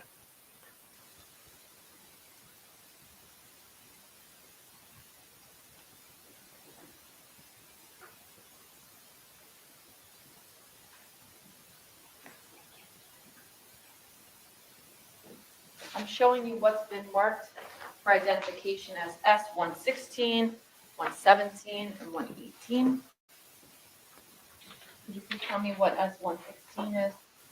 S116 is an analysis report in regards to specific questions that were posed to me by the state when they were reviewing this case. Could you tell me what S18 is? S18 is the generic report describing the extractions of the devices that were conducted and the evidence in this case. And could you tell me what S17 is? S117 are the notes associated with the initial report. Just to go back, the initial report was CF 210081. What is that? What's the significance of that? That is our internal laboratory number for that case. And all of those are multi-page reports? They are. Now, as part of your involvement, did the high-tech crime unit participate in the collection of video evidence from anywhere? We did. Where? So the first video that we pulled in this investigation was from the Atlantic Heights apartment complex in Barnegat, or townhouse complex in Barnegat.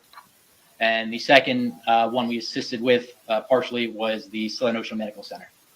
With regard to the Atlantic Heights apartment complex, could you tell me when that occurred and how it came about? Sure. We were requested to go out there on April 3rd.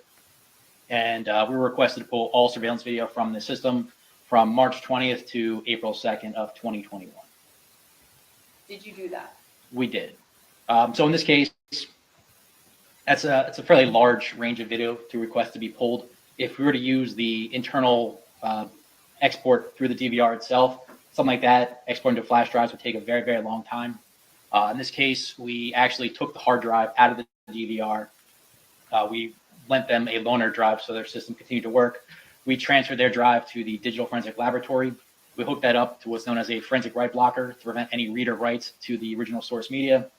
We then scan that disk with a program called DVR Examiner, which then scans through the file system of the digital video recorder and identifies all the clips on that device.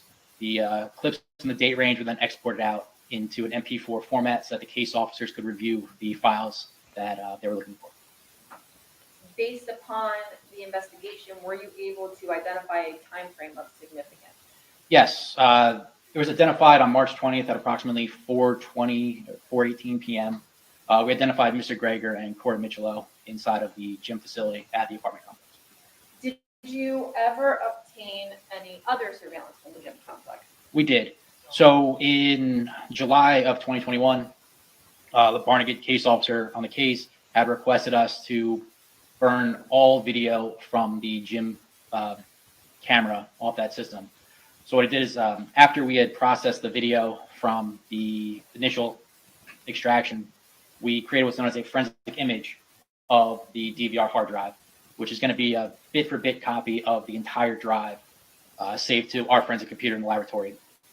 I loaded that forensic image into the DVR Examiner program again in July and exported all the video obtained from that. So I believe the clips went back to about January 30th of 2021. Did you provide that video or information to the case detective? It was. And did that include just the gym or other views? The second export just contained the gym footage. The first one? Contained all cameras. The second export just contained. Are you familiar with the term time offset? I am. What does time offset mean? So time offset is going to be the distance of time between the actual accurate time value versus what's being displayed on the device's user interface or device's screen. And are you aware if the term time offset applied to the footage that you said you received from March 20th, 2021? I think you said it was about 4:18. Yes. So what we normally do is we'll take a picture of the kind of like the home screen where you see all the different camera views. From that picture, we'll make sure the timestamp is recorded in the photograph. We'll then compare the metadata of the photograph we took, which has a known accurate time value if we use our phones on a cellular network. And then I'll compare the offset that way. In this case, the DVR was approximately 2 seconds. And then I'll compare the offset that way.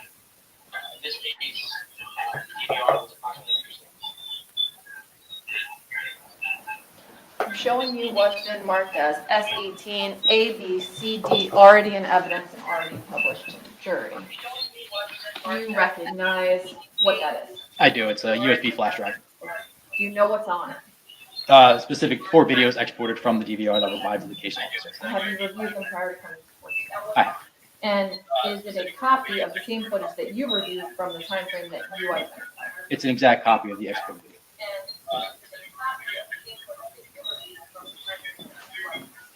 In addition to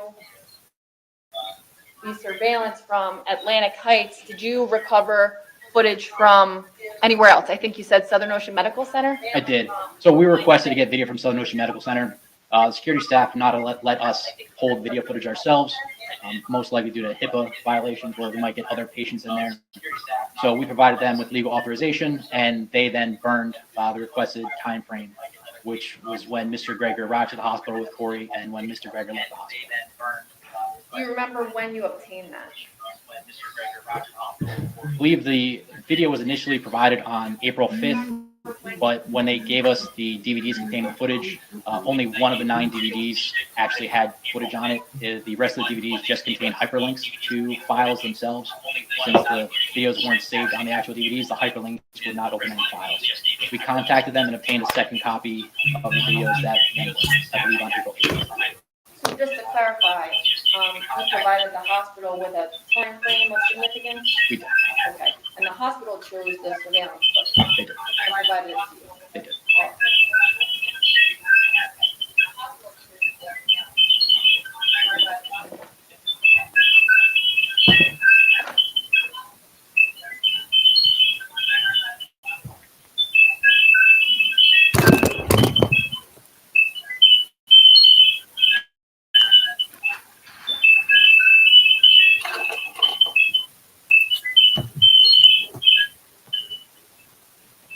I cannot take this squeaking noise, whatever it is. It is very irritating.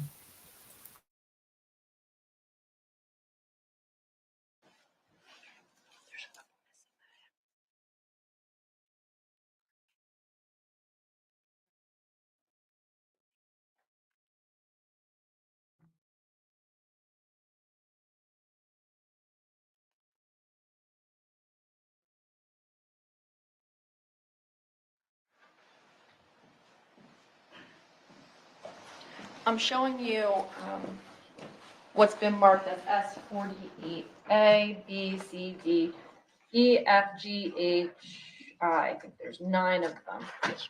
Could you take a look at them?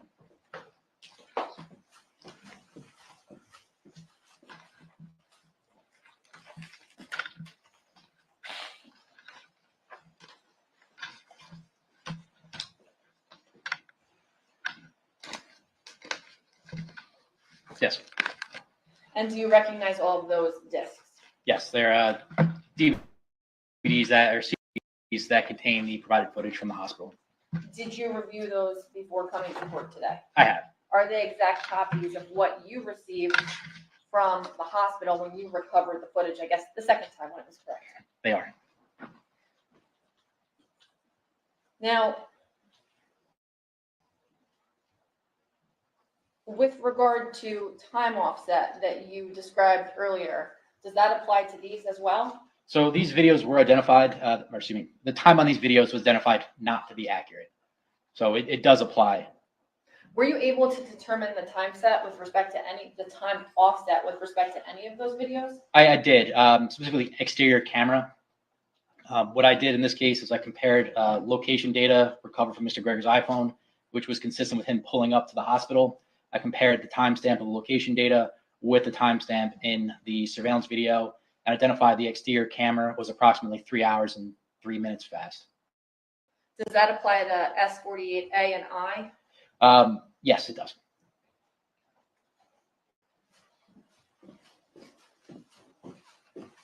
Your Honor, permission to admit and publish S48G, H, and I. Any objection? No, Your Honor. S48G, H, and I in evidence. Your Honor, may I please sit down just for a brief moment so I can operate the computer? Sure. Thank you.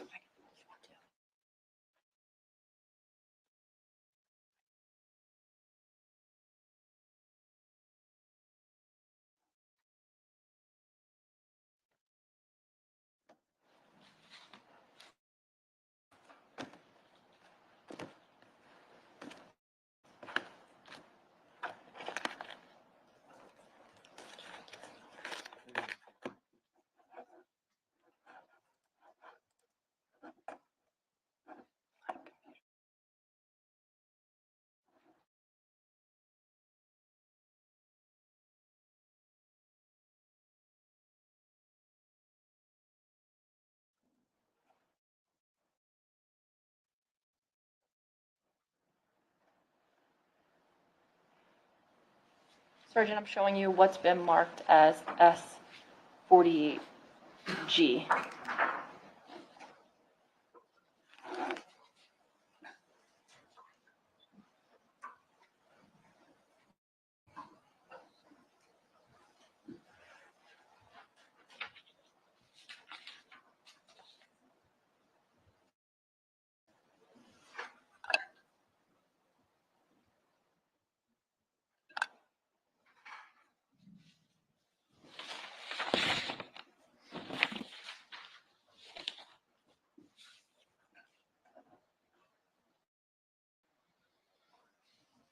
Sergeant, are you aware if the timestamp on that video is correct? Again, I believe it's off by a few minutes. Showing you what's been marked as S48H.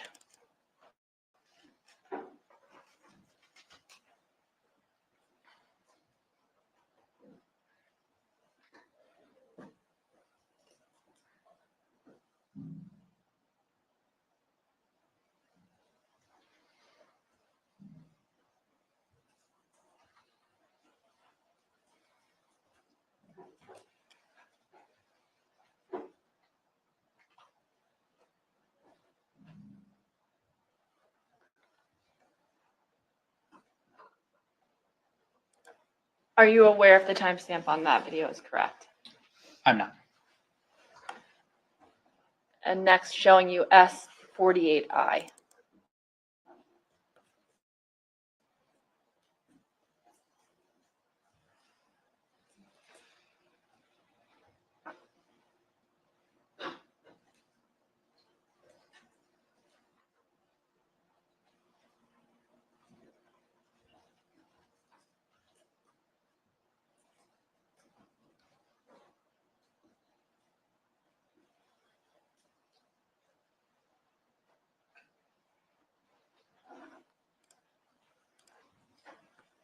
Are you aware if the timestamp on that video is correct?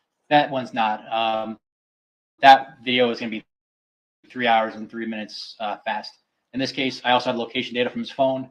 I noticed that he was on his cell phone when he was walking out of the building. I identified that he had call log, I believe, to his father at 5:20 p.m., which would be that 3 hour and 3 minute offset. So that was approximately 5:20 p.m. Yes, it was. In addition to completing the collection of video that you just described from Atlantic Heights and the Southern Ocean Medical Center, was the high-tech crime unit asked to complete full device extractions on any cell phones? We were.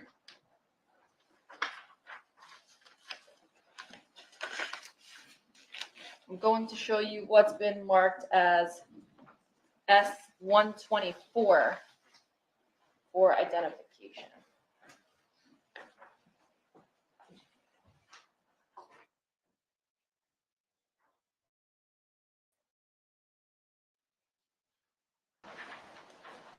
And instead of walking back and forth, I'm also going to show you what's been marked as S125 for identification.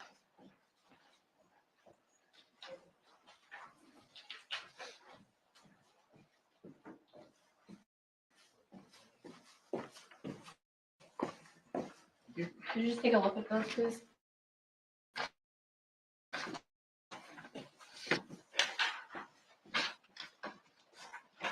First, with respect to S124, do you recognize that picture? I do. What is that a picture of? This is a picture of Miss Michelow's Samsung Galaxy A10e smartphone.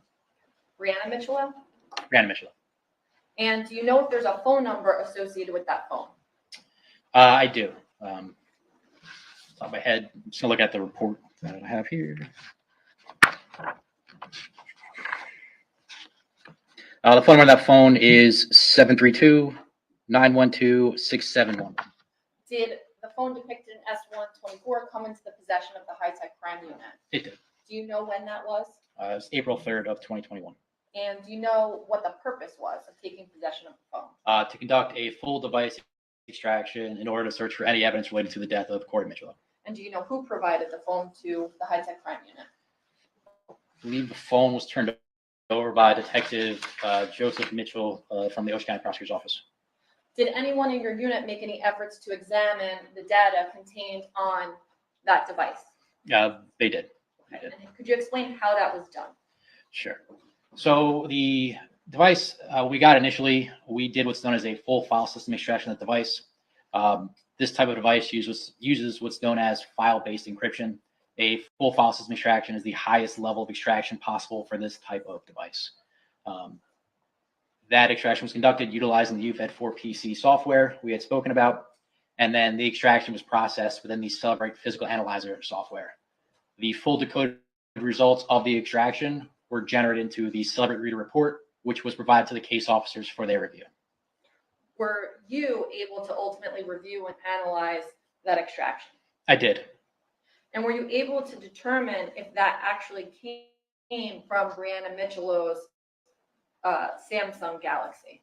It did, yes. How were you able to do that? Sure. Easiest way is to look at user accounts on the device and see different user accounts for different third-party applications that has her name on it. The device phone number matched the reported phone number that was belonged to Miss Michelow. And when I looked at it, again, it was labeled with our case number, which is the CF210081, specifically item number 1. And that's how it was stored in the folder, and that's where it was when I got it. With respect to S125, do you recognize that? I do. What is it? It's a picture of Mr. Gregor's Apple iPhone. And is there a phone number associated with that phone? There is. Could you tell us what it is, please? Sure. The phone number on this device was 6.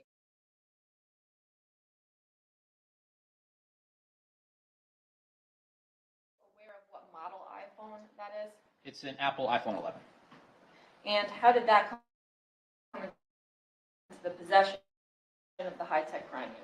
It was turned over to us by Detective Dennis Mitchell of the Ocean County Prosecutor's Office. Do you know when that was? I believe it was turned over on April 8th.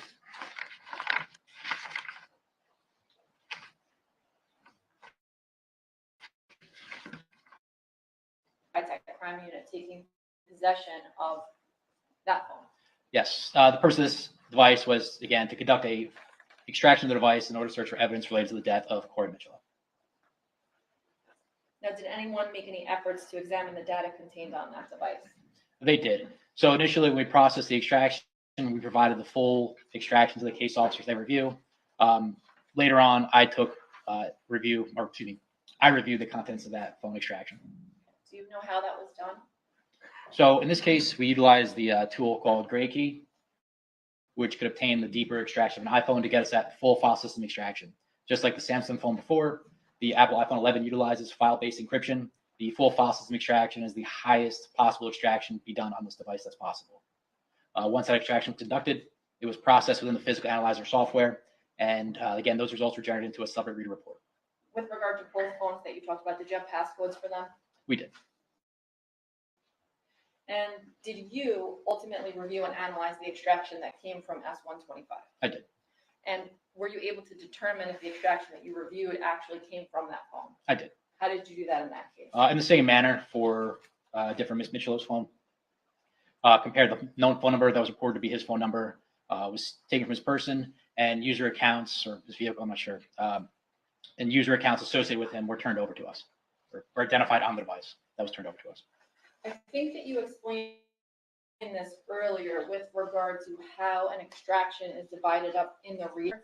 Would that explanation apply to this cell phone extraction? It would. Now, if you were to print the extraction from this cell phone, the defendant's cell phone, approximately how many pages would that be? 91,000. And if you were to print just the text messages from the defendant's iPhone 11, how many pages would that be? About 15,000. Now, how much of the defendant's cell phone extraction did you review from April 1st of 2021 through April 4th of 2021? Sure. I looked through all web history, all chats, whether it be from native chatting applications, third-party chatting applications, call logs, media files. So the standard areas that anyone looked through. Did you review any other portions of the extraction from the defendant's cell phone? We did. Some of the chat threads, specifically between the April 1st to April 4th range, began well before April 1st. So in addition with those, reviewed some of the artifacts, reviewed some of the chat messages prior to, call logs prior to. And did you review other artifacts from March of 2021 in that phone? Yes. Now, as a result of your review, were you able to isolate certain items like calls and photos, text searches contained within Ms. Michelot's phone and the defendant's iPhone 11? I did. Now, could you explain exactly what an artifact is? Sure. So an artifact essentially is going to be a specific entry in that device. So if you have a call log, on April or May 7th, 2024 at 12 o'clock, that one call log would be one artifact. Say you had a text message yesterday, that text message by itself would be one artifact. If you wanted to group all text messages together from one conversation, you could either consider the conversations in that conversation to be an artifact. So basically, an artifact is any individual entry identified within the extraction.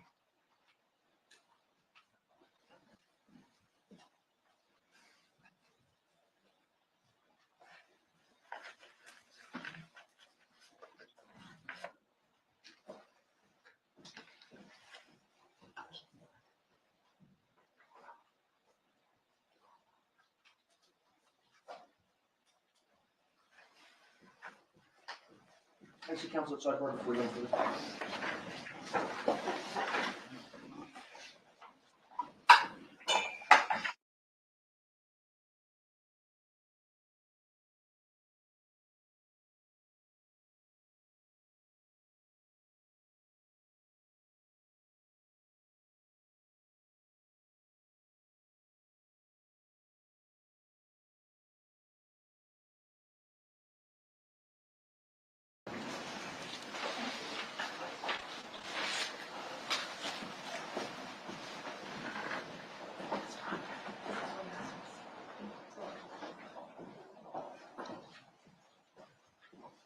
Sergeant Coles, I'm showing you what's been marked for identification as S123. Could you take a moment and review S123?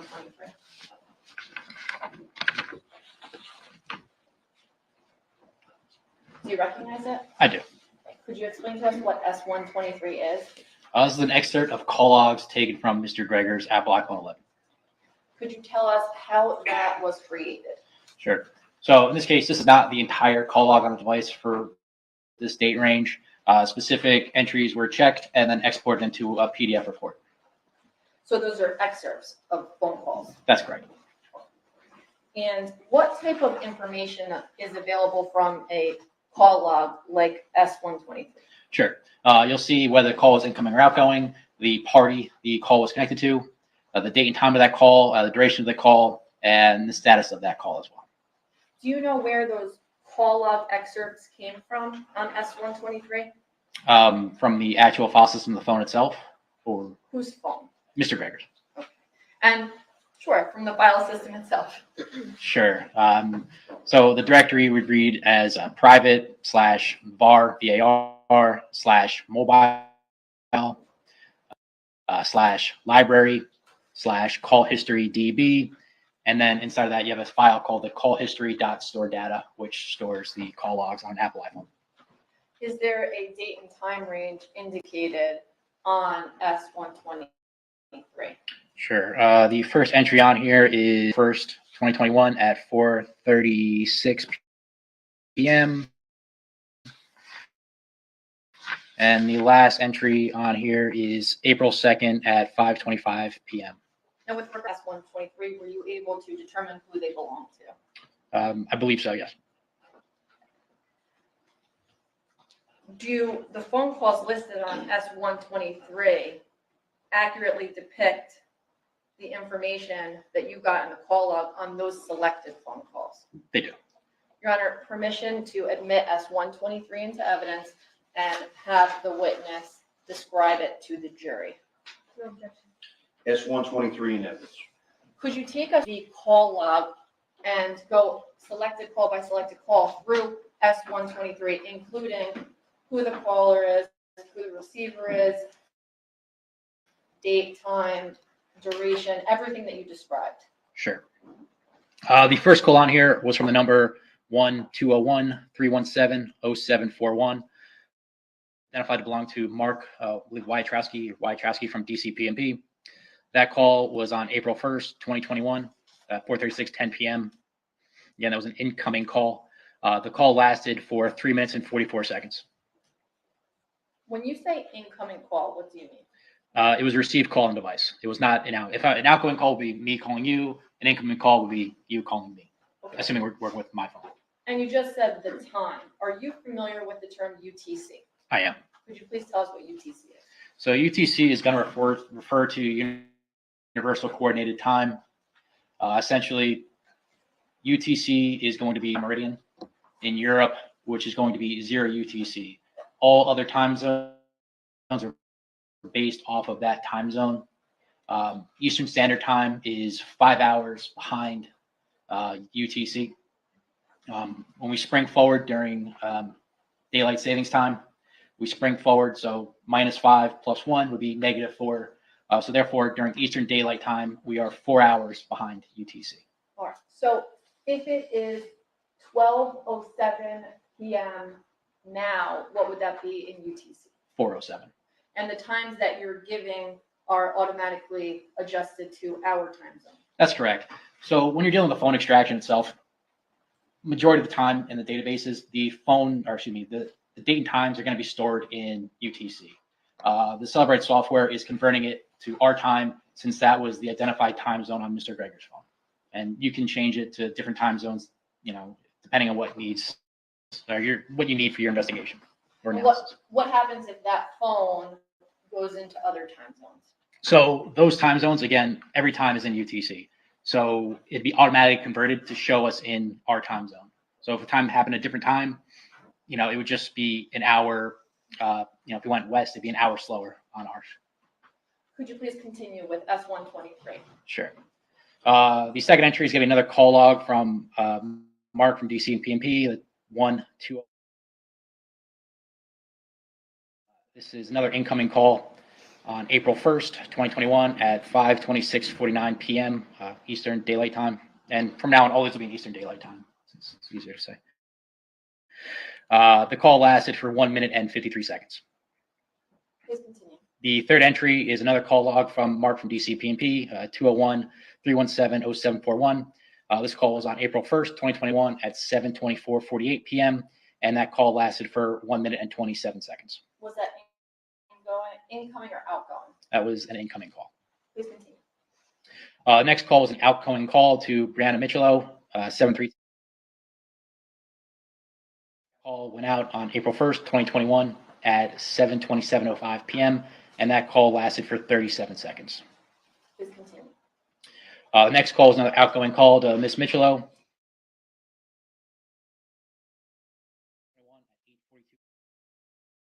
Lasted for 1 minute and 12 seconds. Please continue.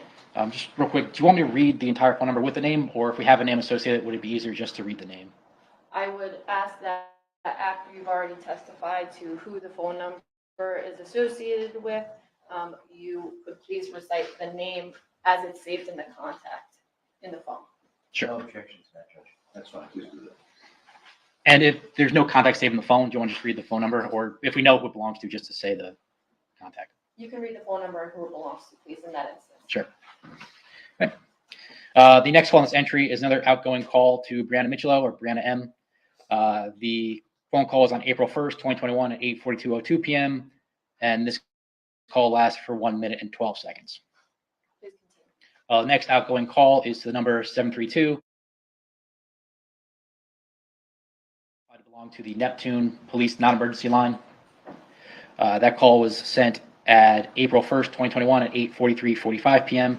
And that call lasted for 38 seconds. When you say sent, does that mean outgoing? It does. Next one. The next outgoing call is again to the 732, which is going to be the Neptune Non-Emergency Line. That call was on April 1st, 2021 at 8:44:32 p.m.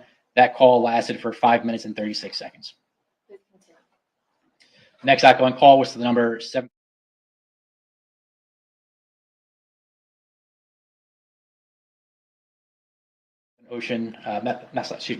Jersey Shore University Medical Center in Neptune, New Jersey. That call was on April 1st, 2021 at 8:51:19 p.m. And that call lasted for 10 minutes and 14 seconds. Please continue.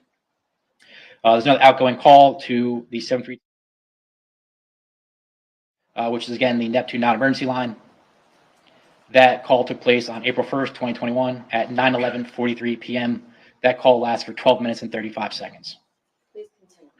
Next outgoing call is to the number 609, which is identified to belong to the Barnegat Police Department. That call was sent on April 1st, 2021 at 9:33:01 p.m. and lasted for 1 minute and 44 seconds. Please go on. Next outgoing call was to the number 0, which was previously identified as Jersey Shore University Medical Center in Neptune. That call took place on April 1st, 2021 at 9:56:34 p.m. and lasted for 7 minutes and 12 seconds. Please move on. The next number was the 201, which belonged to Mark from DCP&P, which took place on April 1st, 2021 at 10:06:27 p.m. and lasted for 1 minute and 18 seconds. Please continue. Next outgoing call was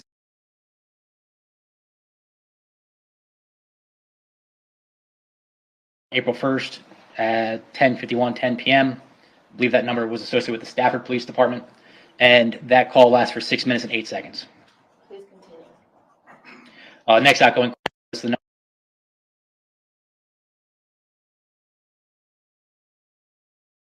that call took place on April 2nd, 2021 at 8:34:02 a.m. and was not answered. Please continue. Next outgoing call was identified to be the Ocean County Superior Court. That was on April 2nd, 2021 at 9:06:04 a.m. Please continue. The next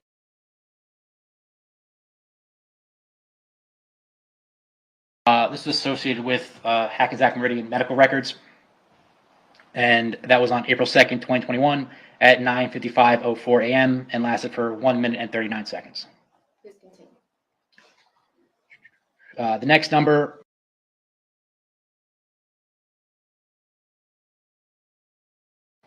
this is identified to be associated with the Jersey Shore medical records.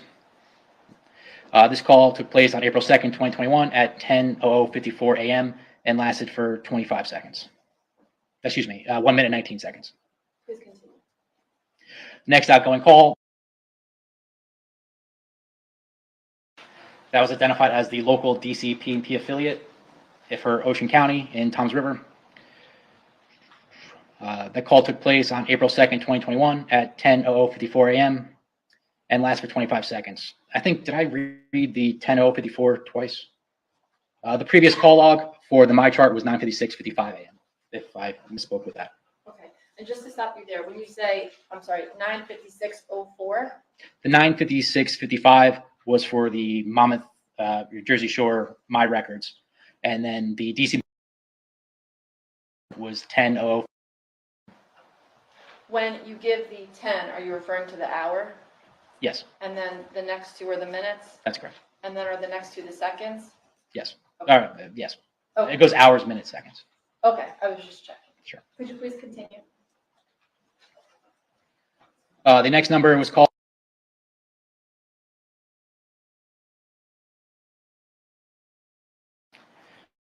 That number is identified to be with the DC P&P hotline. The call took place on April 2nd, 2021 at 10:02:42 a.m. and that call lasted for 12 minutes and 38 seconds. Please continue. Next call was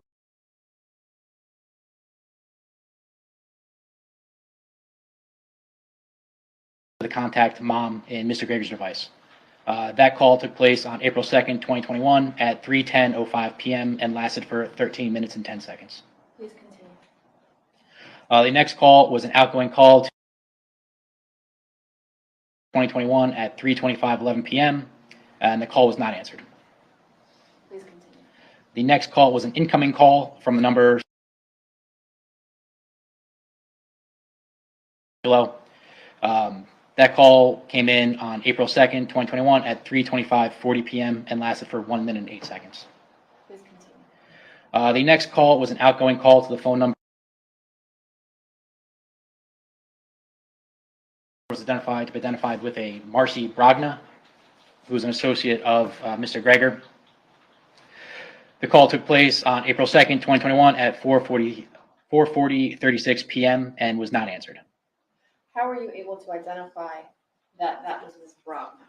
Sure. So within his phone, there was a Tinder conversation with a contact named Marcy. Mr. Gregor matched with her on the dating app in January of 2021, talked for a couple days. Mr. Gregor reinitiated contact with her on March 17th of 2021, where again, they spoke for a few more days. And at the end of that conversation, she provided that phone number, and then he then proceeded to text that phone number. And then I believe the case officer looked up the phone number identified to belong to a Marcy Brogna. Could you please move on? Sure. The next call is another outgoing call to the 267 Brogna, which took place at 4:42:45 p.m. and that was not answered. Please continue. The next call was an incoming call from Brianna and April 1 at 5:00:08 p.m. and that was a missed call. Please continue. The next call was a missed call from Brianna Michelo on April 2nd at 5:44 p.m. Please continue. The next call was another incoming call from Miss Michelo at 5:48 p.m. and was also labeled as missed. Please continue. The next call was from 6:09 Cerulli of the Barnegat Police Department. The call came in on April 2nd at 5:47 p.m. And this call was rejected. When you say rejected, what do you mean by that? You hit the side button on the phone to send it straight to voicemail. Please continue. And the last entry on here is another number from 2021 at 5:25:27 p.m. And that was a missed call from Sergeant Cerulli. And just to be clear, when you say next, you mean next on the exhibit That's S1 23 excerpts? I do. Okay. Your Honor, would you like me to move on to the next section of the witness's testimony now? I'm prepared to do so, or do you want me to save it? I'll defer to the court. You mean in terms of the lunch break? Yes. Okay. All right, ladies and gentlemen, why don't we do that? Because the testimony obviously is going to be continuing for a while, so take your lunch break. Again, report back to jury assembly. Don't discuss the case amongst yourselves or with anyone else. Don't do any research or look anything up. If anyone talks to you, please bring it to our attention right away. Don't tell your fellow jurors. I would say 1:30 at jury assembly. Thanks so much.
I don't know if y'all heard what I said. StreamYard is being difficult today.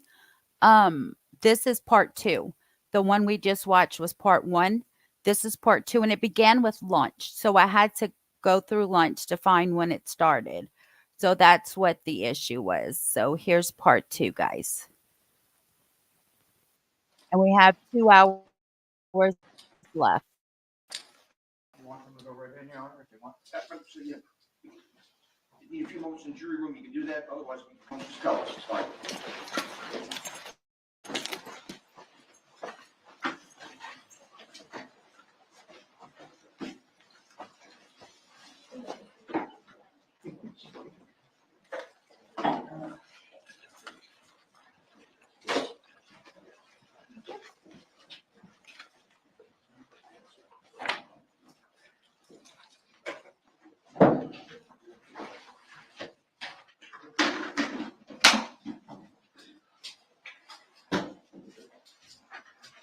If you want to close it, go ahead. Not.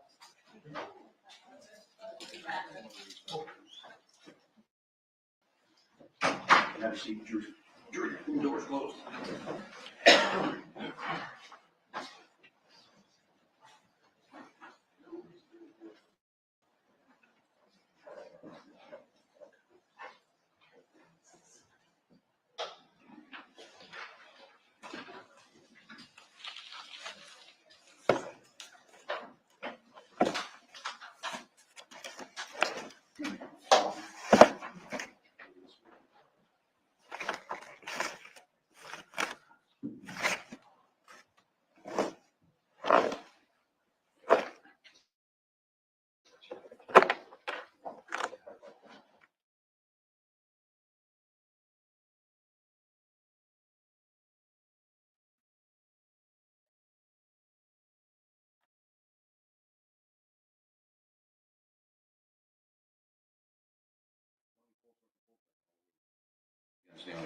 Yes.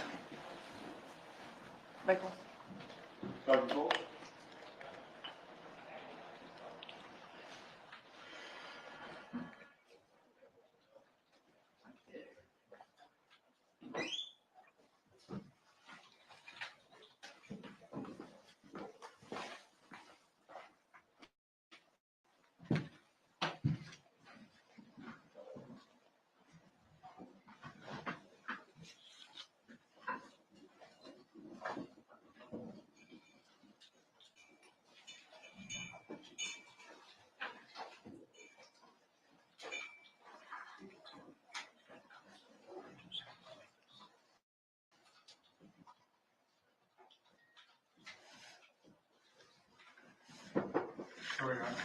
All rise.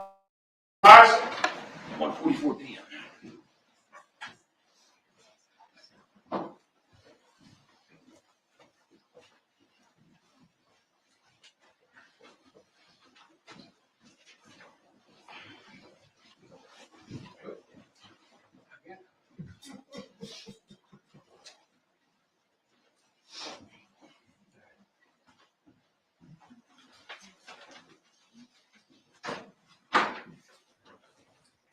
All right, thank you. Please be seated, everyone. Ladies and gentlemen, we're continuing with the testimony of Sergeant Cole. Sergeant, your stalls are open this morning. Mr. Rowe. Thank you, Your Honor.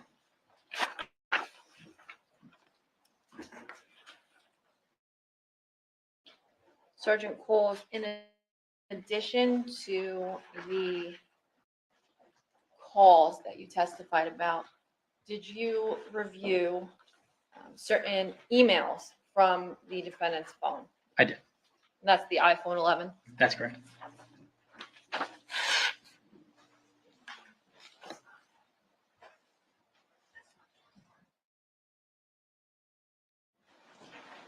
I'm showing you what's been marked as S121 for identification. Could you please take a look at that?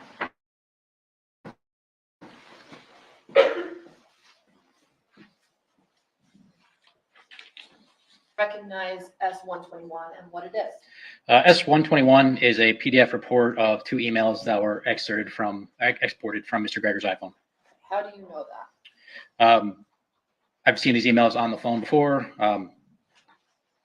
Yes. They're from his iPhone. And is that an accurate report of the information that you have reviewed on the defendant's cell phone extraction in the past? That's correct. Okay. And how many emails are depicted on S-121? 2. Could you tell me the date and time of the first email? Sure. The first email is on April 1st, 2021 at 4:47 p.m. That's from Elizabeth Dreisbach at NJCourts. And what about the second email? The second email is on April 2nd, 2021 at 9:13 a.m. From Jed's Do Not Reply.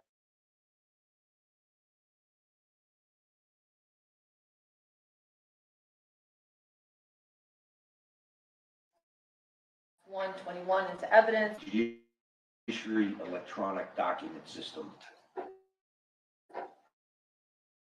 I don't expect you guys to know all these acronyms, so that's what he's referring to. So starting with the email on April 1st, 2021, what can you tell me from your extraction report there about that email? Sure. I can see this email was sent to both Mr. Gregor and Ms. Michelot. The title was Michelot FD-12-1384-20 JOTSC, which was the FD would stand for Family Division of Superior Court.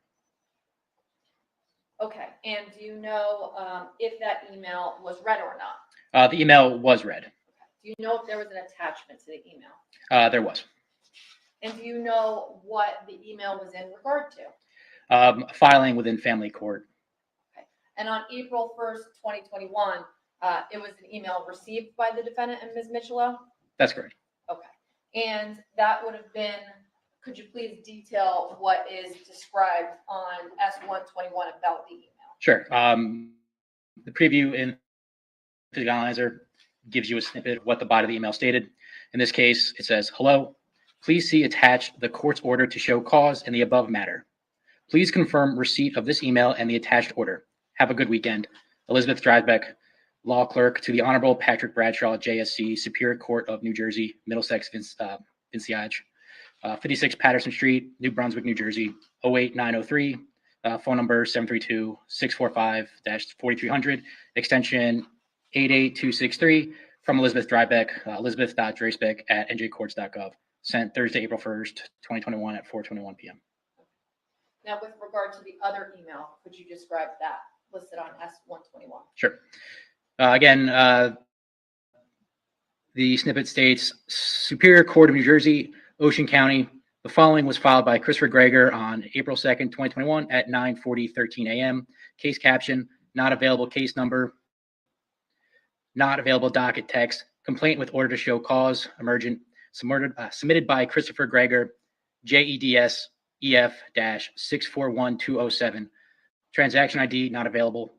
JEDS EF ID EF-641207. Documents filed.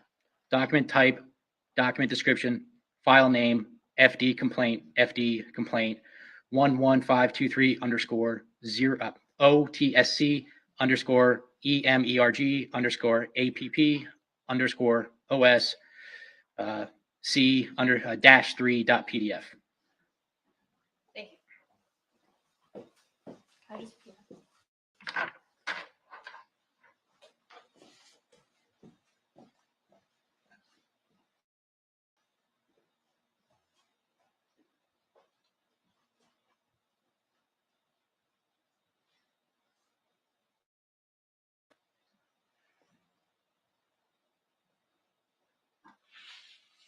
and I don't recall if I asked you this.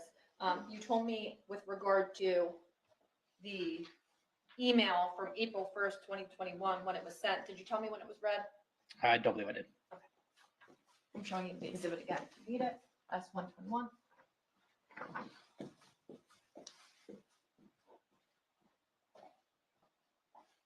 Is there a subsequent time listed there? The status was read.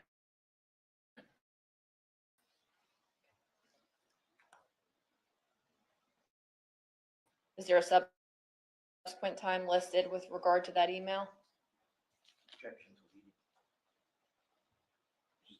The sent was at 4:21 from Miss Drasbeck. And received on device at 4:43. What's that? And receipt. Email was sent at April 1st at 4:21 p.m. And you said the status was read. That's correct.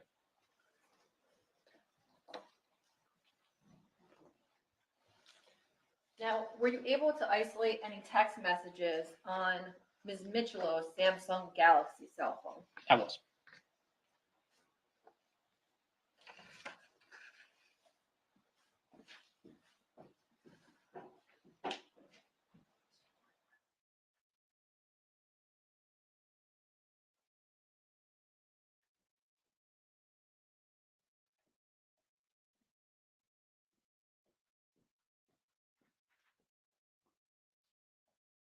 I'm showing you what's been marked as S5 or in evidence, S7 in evidence, S8 in evidence, S9 in evidence, and S11 in evidence. Do you recognize those documents?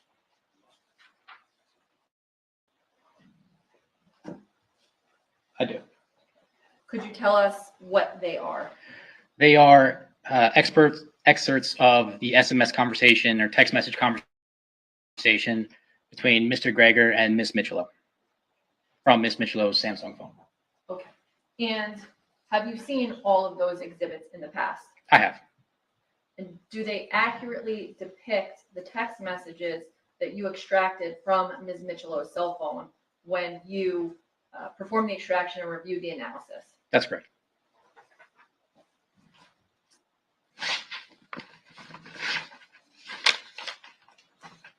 I'm also showing you what has been marked previously for identification, I believe, as S10. You recognize S10. I do. Could you tell me what S10 is? S10 is a text message or two text message between Mr. Gregor and Miss Michelow on April 2nd, 2021 at approximately 9:10 a.m. Have you seen that before? I have. Is that an accurate representation of text messages retrieved from Ms. Michelow's phone on when you performed your analysis? They are. Your Honor, permission to admit S10 into evidence and have the witness read the defendant's text message. No objection. S10 in evidence. Just the defense message or both? If you could read the defendant's text message, but both are on the exhibit. I see. It's an incoming message from Mr. Gregor to Miss Michelow's phone on April 2nd, 2021 at 9:03:30 a.m. The message body states, "I am home. Let Corey walk into the house." Thank you.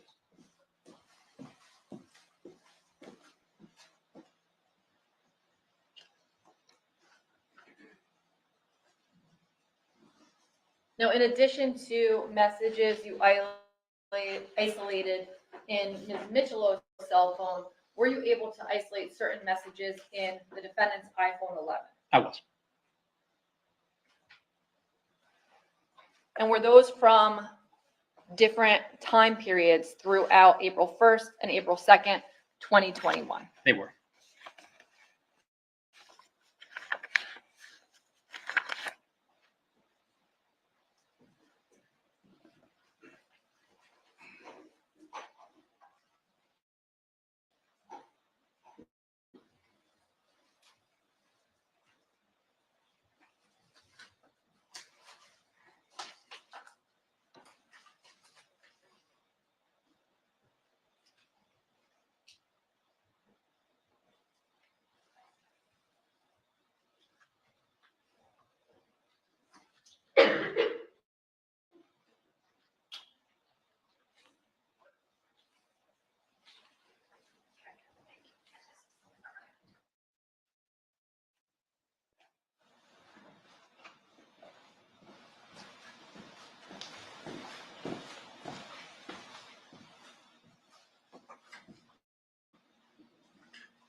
Your Honor, can I place my stuff on the witness bench? Thank you.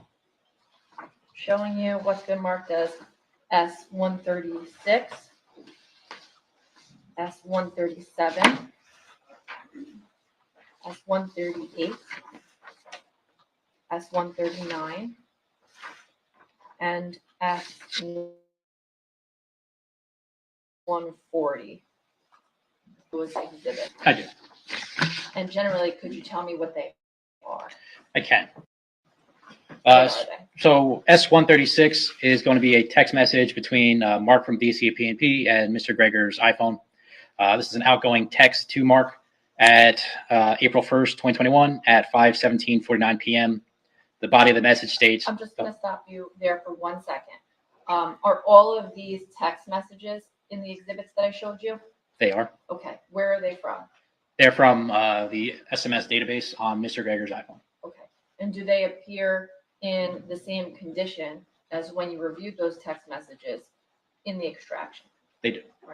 Your Honor, permission to move those into evidence and have the witness describe them. No objection. That's 136, 137, 138, 139, and 140 in evidence.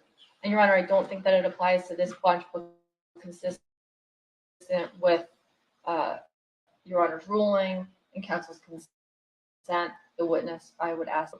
Yes.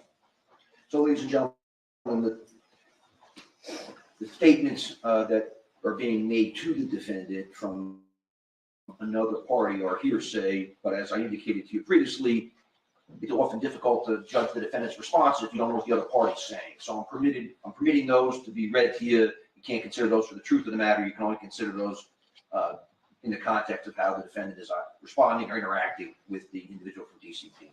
Thank you. With regard to S-136, could you please describe to me exactly what that is now? Sure. Again, that was an outgoing text to Mark from DCP&P. Message was sent on April 1st, 5:17:49 p.m. The body of the message states, "Hey, I can't get off work for tomorrow. I just asked my manager so I can go next week. Just let me know the number to call to schedule." Is that S-137? S-137. This is an outgoing text message to the 267-981-3533 number identified to be associated with Marcy Brogna. The message is the body, or excuse me, the text message was sent on April 1st, 7:48:54 p.m. The body states, "She has him at the hospital getting blood work, ... Not going to be back for a while." And that's also sent from the defendant's phone? Correct. That was a sent message to Marcy Brogna. And S-138, please. Sure. S-138 is going to be another outgoing message to Marcy Brogna on 5 p.m. The message of the body states, "At police station now." And that's from the defendant's phone. That was from the defense phone. S-139.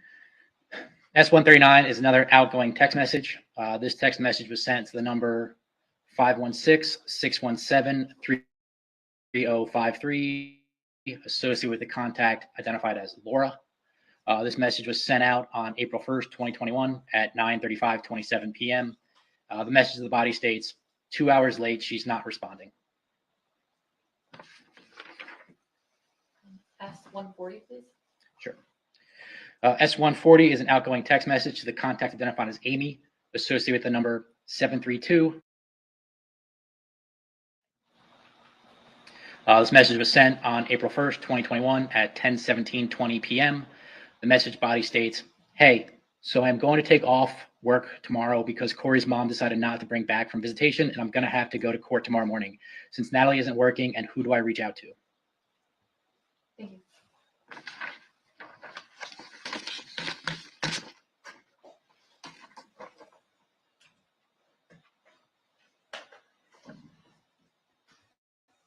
Now, did you review additional text messages from the defendant's phone from the morning of April 2nd, 2021? I did. I'm showing you what's been marked for identification as S-141.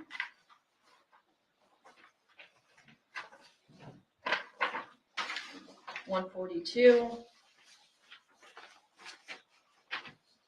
143, 144, 145, 146. Could you take a look at those for me, please? Okay.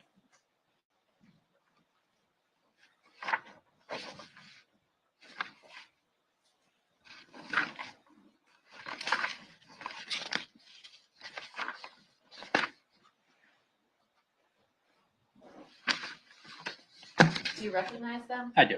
Okay. Generally speaking, what are those exhibits? They are text messages from Mr. Gregor's iPhone. And are they all from the morning of April 2nd, 2021? They are. And are they all representative of separate conversations or text messages? They are. And do all of those text messages and those exhibits accurately represent what you extracted from the defendant's iPhone 11? Yes, they are complete copies of the messages that were sent or received. Your Honor, the state's offering those exhibits into evidence, and I'd ask if the witness would be permitted to read them out loud to the jury. No objection. That's 141, 142, 143, 144, 145, and 146. Could you please describe S-141 for the jury? Sure. S-141 is an outgoing text message to the 267 Brogna. Message was sent on April 2nd, 2021 at 6:48:19 a.m. The body of the message states, "She has yet to bring my son home." S-142, please. S-142 is another outgoing message to the Marcy Brogna number sent on April 2nd, 2021 at 8:36:08 a.m. The message of the body states, "She just dropped him off." S-143, please.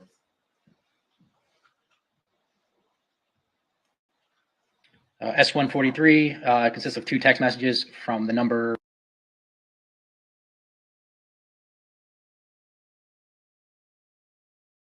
The first one is received message to Mr. Gregor's device saying, "Yeah, that's pretty bad, period. Is he all right, question mark." That was sent on April 2nd, 2021 at 8:57:24 a.m. Mr. Gregor replied to that conversation. And I'm sorry, when I read this before, I read the sent number. That's Mr. Gregor's phone number. This text was from Marcy Brogna. And he replied to Marcy Brogna, yeah, on April 2nd, 2021 at 9:05:42 a.m. Please move on to S-144.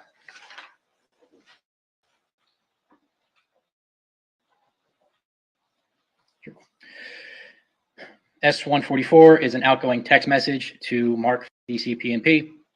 The message was sent on April 2nd, 2021 at 9:49:20 a.m. The body of the message states, "Hey, I would appreciate a call as soon as possible this morning, considering the events of last night."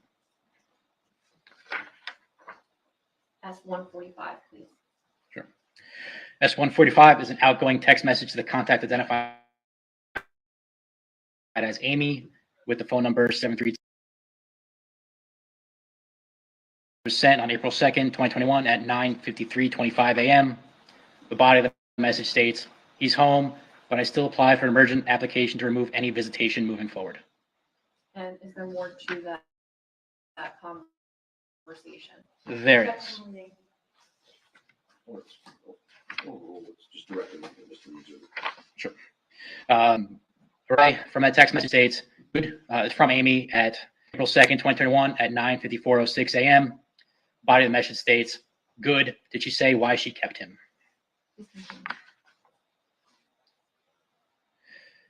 Mr. Gregor replied to Amy on April 2nd, 9:54:16 a.m. with the word nope. On April 2nd, 2021 at 9:54:32 a.m. with the question, "He's okay though, right?" And Mr. Gregor replied at 9:55:26 a.m. with the word yeah, yeah spelled Y-E-A-H-H-H with 3 H's. And S-146, please. This is an outgoing text message to Marcy Brogna, the 267 2021 at 11:53:16 a.m. The body of the message states, "Well, since I took off from work and my son is sleeping, I'm just hanging out. How about you?" Thank you.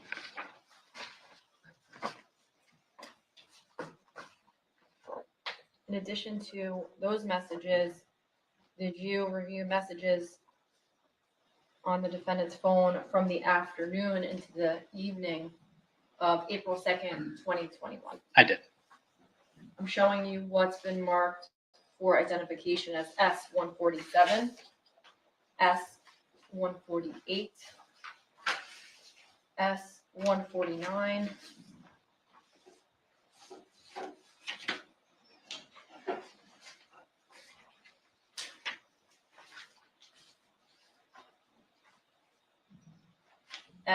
S150, S151, S152A, S152B,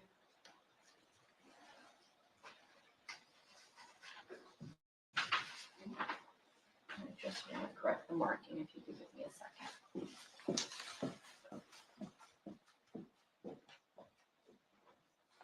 Could I have a moment? Just to correct an exhibit number. Thank you.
I don't know which number I left off at.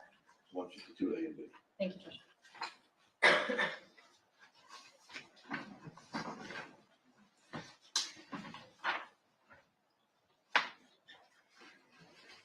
One 154,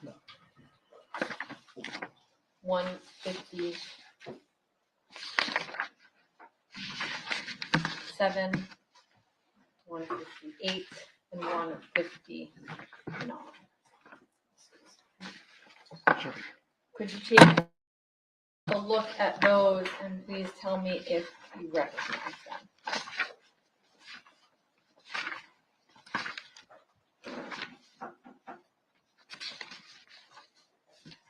I do. Generally, what are all of those exhibits? They are text messages from Mr. Gregor's iPhone from the afternoon of April 2nd. Okay. And are they all separate text messages or conversations, each of those exhibits? They're all separate conversations. It appears they're all sent messages. And did you review them prior to coming to court today? I did. And do they all accurately depict conversations that you observed in the defendant's extraction from his iPhone 11? Yeah, the text messages are consistent with what the text messages were identified as. Okay. Could you please go to S147? Sure. Please describe for the jury what is on S147. S147 is an outgoing text message to the Marcy Brogna number on April 2nd, 2021 at 12:55 p.m. The body of the message states, "Nice. I might take a nap so I don't fall asleep at 10 p.m. on you, LOL." Could you please move to the next one? Sure. S140, Did you move those in evidence? Judge, I'm sorry. I apologize. Permission to move those exhibits and have them read to the jury. Yes. So the exhibits of what, 146 through 159, excluding 156, I think you did mention? I didn't mention yet 155 and 156, and we already covered in the last group. We left off at 146. Right, I'm aware of that. So it's 147 through the rest. 159 excluding 155 and 156? Yes, Judge, thank you. No objection. Could you please, I'm sorry, Judge. S147 through S154 in evidence, S157 through 59 in evidence. Could you please move on to the next one? Sure. S148, this is an outgoing text message to Marcy Brogna. The message was sent on April 2nd, 2021 at 12:57 p.m. The body of the message states, "Do you desire a traditional pizza, Domino's?" Could you move on to S149, please? Sure. S149 is an outgoing text message to Marcy Brogna on April 2nd, 2021 at 12:48 p.m. The body of the message states, "I am actually really excited to see you." And S150, please. S150 is an outgoing text message to Marcy Brogna sent on April 2nd, 2021 at 1:52 p.m. The body of the message states, "Well, just let me know when is the earliest you could come here." And what about S151? Sure. S151 are two text messages sent to Marcy Brogna. The first message was sent on April 2nd at 1:46:32 p.m. The body of the message states, "I'll be able to set it up. I've done it before. I'm just super excited to cuddle after destroying you." The second message states, Please move on to the next exhibit and describe S152A. sure. S152A is two text messages sent to the Marcy Brogna number. The first is an attachment of an image, and that was sent on April 2nd, 2021 at 2:06 p.m. And the second is a message stating, "Don't think I'm moving soon." And I believe in that group at the bottom, there's a 152B. Judge, permission to show the photograph to the jury. Ms. Lento, if you could, the PowerPoint should be open already. You just need to advance to the next slide. Sure.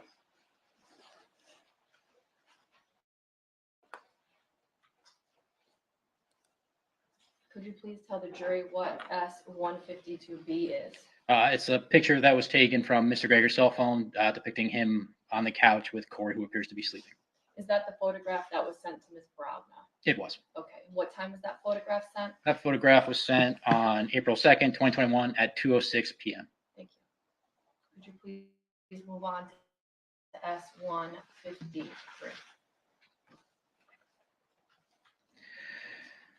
S153 is an outgoing text message to Marcy Brogna on April 2nd, 2021 at 3:22:14 p.m. The body of the message states, "I'm so excited, haha," and so has 3 O's. And S154. S154 is an outgoing text message to Marcy Brogna, or two outgoing text messages to Marcy Brogna. The first one states, on April 2nd, 2021 at 4:44:42 p.m. "Hey, something is going on with my son, and I had to bring him to the hospital." The second message at the same time states, "I'll LYK when I know what's happening." And LYK would be an acronym for let you know. Could you please move on to 157? S157? Sure. S157 is an outgoing text to Marcy Brogna on April 2nd, 2021 at 2:13:59 p.m. The body of the message states, want to talk on the phone? And could you please go on to S158? Sure. S158 consists of 2 messages sent to Ms. Brogna. The first one was sent on April 2nd, 2021 at 12:23:13 p.m. The picture consists of a screenshot of the Pizza Hut menu. The second text message was sent on April 2nd, 2021 at 12:23:39 p.m. The body of the message states, hand tossed, thin crust, stuffed crust, or deep dish. Could you please move on? S159. Sure. S159 is another outgoing text message to Marcy Brogna. The message was sent on April 2nd, 2021 at 12:51:47 p.m. The body of the message states, you play chess, with 2 question marks. And at the end of the text messages that you, I can take all of them back, that you just reviewed, were they out of chronological order? They were out of order. But are the times that you indicated for all of those text messages accurate? They are. And those are excerpts from the text messages contained in the defendant's phone. That's correct. It's not the entire conversation between both parties. And I'm showing you what's been marked for identification as S155 and S166. Could you take a look at those for me and tell me if you recognize them?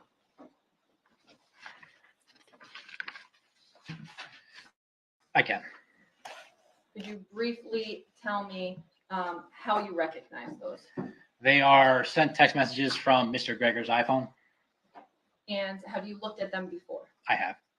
And are they accurate depictions of what you observed in the defendant's cell phone extraction? They are. Your Honor, permission to move S155 and 156 into evidence and have the witness read them to the jury. No objection.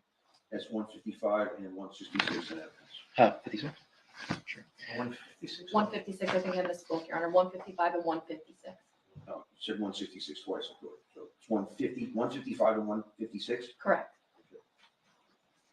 The first text message is an outgoing text message to contact Laura with the number 151.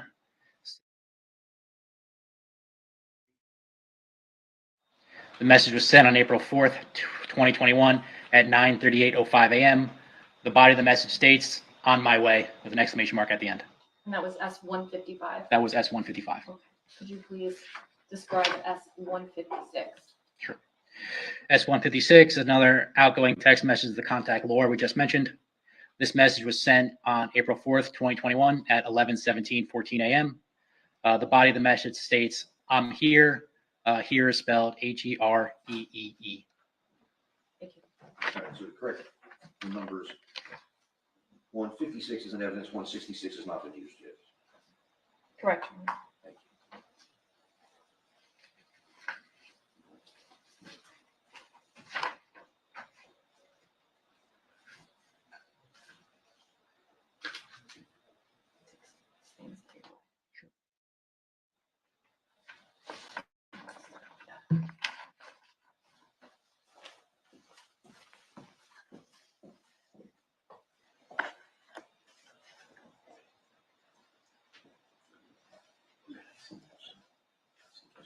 Yeah, if you can.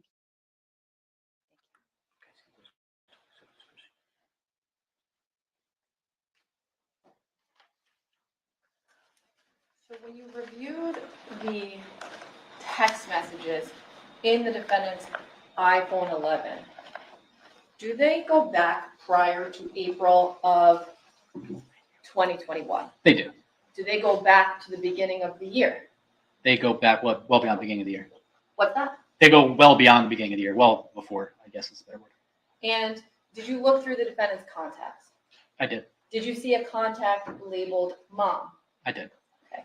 What is the phone number associated with mom? Sure. Can we just do the last 4 digits maybe? Yes, Is that acceptable, both sides? Yes, Judge. Thank you. 8296. Are there any text messages with mom in the defendant's phone? Not before April 1st, Of what year? 2021. Okay. Which date is that? I believe the messages were on either April 3rd or April 4th of 2021. There's nothing prior to that. There's not. Okay. And is there a contact named dad in the defendant's phone? There is. And could you tell us the last 4 digits of that phone number, please?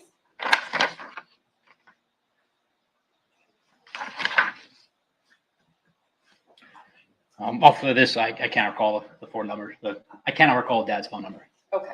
Do you remember seeing the name Dad in the contacts? I did. Okay. And were there any text messages with the contact Dad in the defendant's phone? There were. What's that? There were. When's the first one? And I believe it was on April 3rd of 2021. So there were none prior to that. Let's That you phrase it like this. recall. There were no messages prior as an individual conversation. There were some group chats that took place well before March of 2021.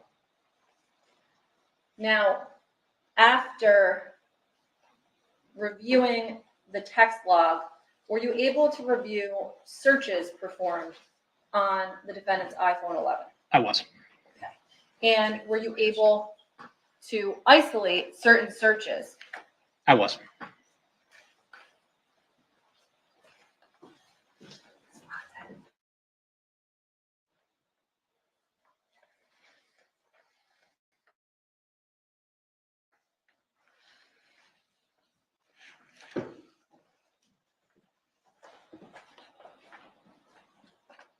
I'm showing you what's been marked for identification as S122.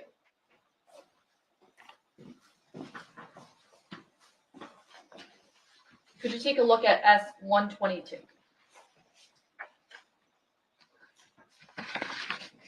Yes, Do you recognize S122? I do. What is that?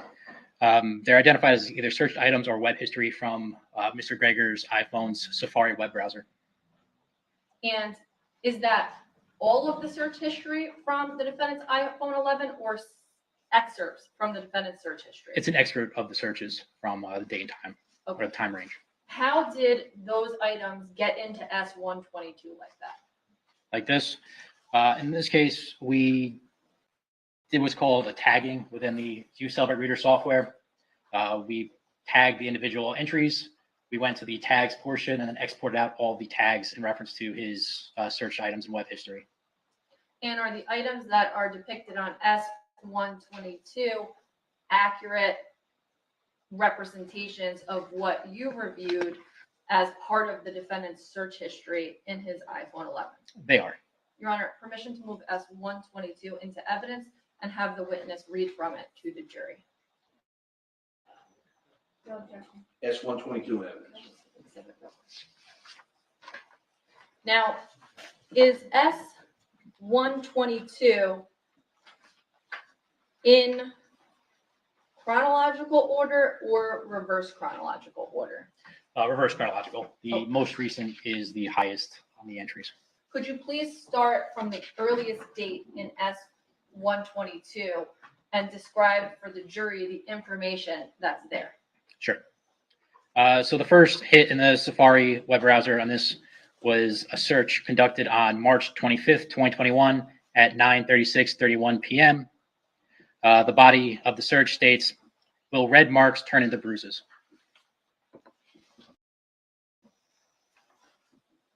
And could you please move on to the next one? Sure. The next search is on April 1st, 2021 at 8:43:36 p.m. The search was Neptune Non-Emergency Police. The next one. Next search is on April 1st, 2021 at 8:49:05 p.m. The search was Jersey Shore Medical Center. Please move on to the next one.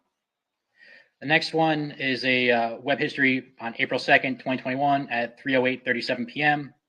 The search was lost consciousness, sleepy and nauseous - Google search. Please move on to the next one. Next entry is April 2nd, 2021 at 6:10:22 p.m. The search was, can your phone be tracked in airplane mode? The next one. The next search was for April 2nd, 2021 at 6:10:35 p.m. for, can my car be tracked? The next one. The next search is on April 3rd, 2021 at 3:14:24 p.m. The search is, what causes a rise in blood sugar in white blood cells? The next one. Gotta rip your staple. Can't see the time. Next search was for April 3rd, 2021 at 3:55:40 p.m. The search is, could internal bleeding raise your blood sugar levels? Please move on to the next one. The next search is on April 3rd, 2021 at 3:55 p.m. The search is, how does gastrointestinal bleeding happen? Could you please move on to the next one? Next search is on April 3rd, 2021 at 4:21 p.m. The search is, how does gastrointestinal bleeding, how pong to die? It's P-O-N-G, to die. Could you please move on to the next one? Sure. The next search is April 3rd, 2021 at 6:55:22 p.m. The search is, can a GI bleed be slow? Can you please move on to the next one? Next search is going to be on April 4th, 2021. The value is McGee Tyson Airport, parentheses, TYS, and parentheses, comma, 2055 Alcoa Highway, Alcoa, Tennessee, 37701. Position is parentheses, 35.081033, comma, dash, 83.993889. Is there a next one? There is. Could you please tell us what it is? Next search was on April 4th, 2021 at 9:58:03 a.m. The search was, there was a murder determined from an autopsy. How long to file charges? Is there another one? The last one is on April 4th, 2021 at 10:21:16 a.m. The search was, how long after an autopsy to file charges get filed? Thank you.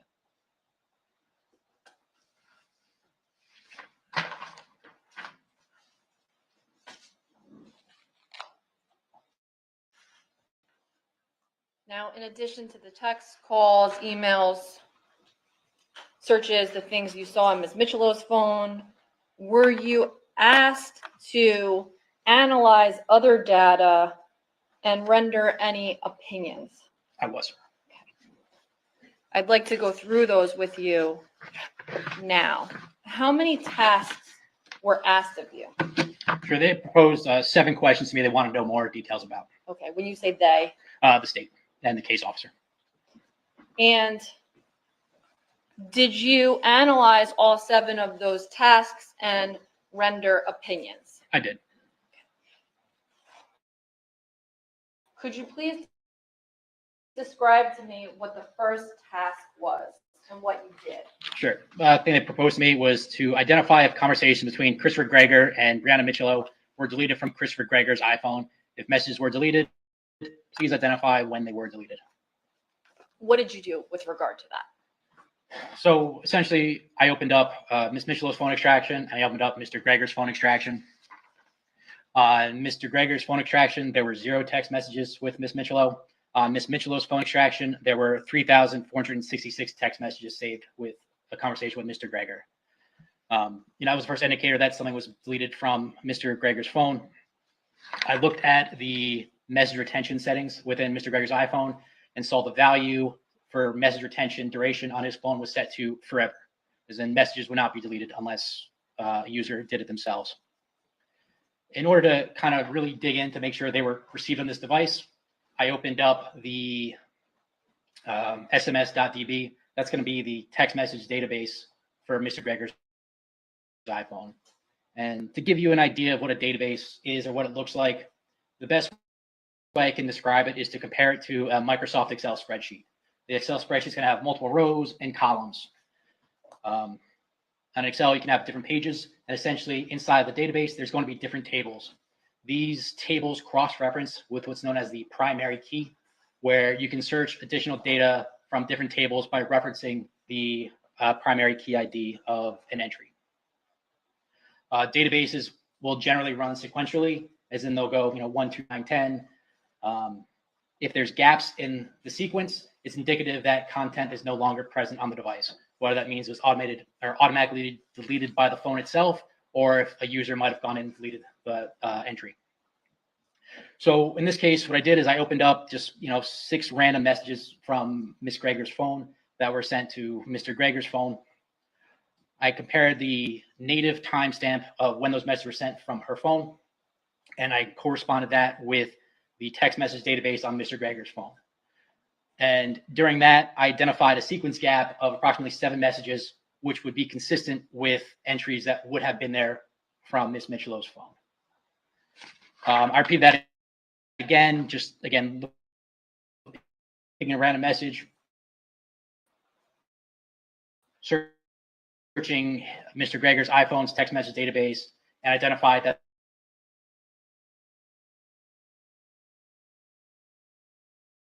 consistent with a missing entry from Mr. Gregor's phone. Contact was not blocked at the time when I received the phone, and her phone contact was not blocked. Sorry, can I stop you? Do you mean Ms. Brianna Michelot? I did, yes. Okay. So based off this, seeing as there were missing gaps in his text message database, consistent with messages that were sent from her phone, it's my opinion that Mr. Gregor deleted the text message conversations with him and Miss Michelot on his phone. I have no way to tell you. And that's the opinion with regard to all of the text correspondence between Ms. Michelot and the defendant from Ms. Michelot's extraction. I did. Approximately how many pages was that? 880. So 880 pages of text messages were gone from the defendant's phone. That's correct. What was the next task that you were asked to complete? So when the case officer reviewing the phone extraction, they notified there was really no messages sent or received to the device between the afternoon or evening of April 2nd of 2021 until approximately 2 o'clock on April 3rd of 2021. Their primary goal was to identify if the phone was either shut off or what the status of the phone was during that time frame. And what did you do with regard to that second request? Sure. So the first place I really went to was, it's called the knowledgec.db database. KnowledgeC at the time was mostly like an event logging feature of an iPhone tracking different activities going on that device. I looked at the device being unlocked, and I could see that his device was unlocked multiple times between the hours of approximately 7 p.m. until 7 p.m. on April 2nd until 1 p.m. on April 3rd. In addition to looking at the KnowledgeC logs for device being unlocked and locked, I went to what's known as the routine D or cache.sqlite. This database is going to be where your phone is storing what's known as significant location data. Significant location data is going to be data that an iPhone is going to use to help with predictive traffic routing or to help set memories in your photographs. During this time frame from the evening of April 2nd until the afternoon of April 3rd, there are approximately 60,000 GPS fixes. GPS fix essentially being a ping for where that phone was. These logs will not generate if the phone is powered off. And I can identify that the phone could be tracked all the way from New Jersey down to the southwestern portion of Arkansas. And the last thing I did to review this was I went to check the actual airplane mode status. Within the KnowledgeC database, I specifically searched for the airplane mode flag, and I could see the phone was placed in and taken out of airplane mode several times during that evening. The most notable being the phone was placed in airplane mode on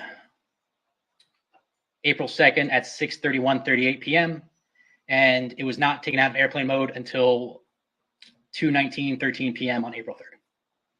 Did you render any expert opinion with regard to that second task that you were asked to perform? I did.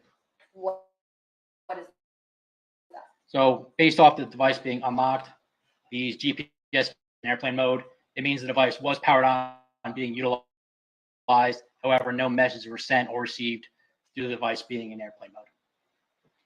What was the third task that you were asked to perform? Sure. So there was a picture we saw before of Christopher Gregor and Corey Michelot sitting on the sofa with Corey appeared to be asleep. They want to know if that picture was taken at the date and time the message was sent. And are you referring to S152B. I am. Say that. I am. Okay. Could you please tell me what you did with regard to that task? Sure. So I found the original text message containing the photograph and then identified the source file path of the photograph itself. Just barely, it's kind of hard to read this file path.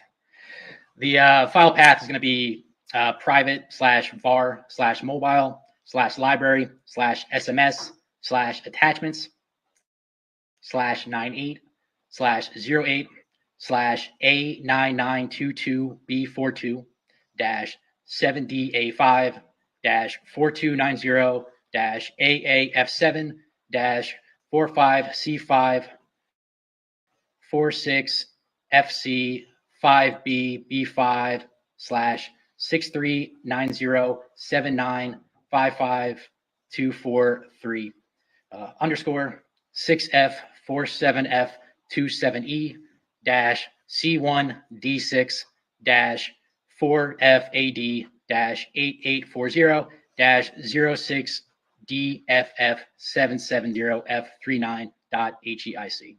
What is all that? Exactly. So that is where the phone was saved on the photograph was saved on the phone itself. Based off this, HEIC is going to stand for high efficiency image codec. That's going to be the native format an iPhone is going to take a picture in.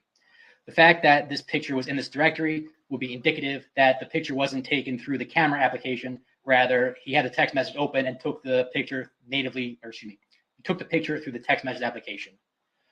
So essentially what I did is I went into the photos.sqlite database, which is similar to the another database where we cross-reference data and identified the Z creator bundle ID of the photograph was again com.apple.camera.camera messages app, and I got 5:52 p.m.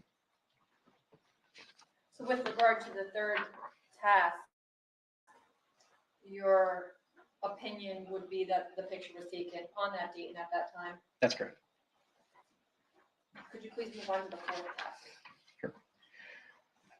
There was a video identified on Brianna Michelow's phone on April 2nd, 2021 at 9:02:50 a.m. Case officers want to know if this video was taken on that device and if there's any location data to identify where that video was taken. Are you referring to S15A? I am. Please continue. So I went into the phone's gallery, identified the specific video. It was located at the directory, data/media/camera/2021-0402_090215.mp4. That is consistent with the native camera app on a Samsung Galaxy phone utilizing an Android operating system. I then went into the gphotos0.db. I just mentioned the photos.sqlite database from an iPhone. The gphoto 0 would be the equivalent on an Android phone.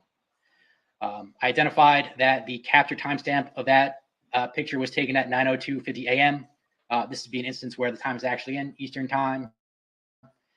And there's also a UTC timestamp with that, which is exactly 4 hours faster. Throughout the database for location data, it was a null value, as in there was nothing there. So this phone had this video had no location data associated with it. So with regard to the fourth task, did you render any expert opinion? I did.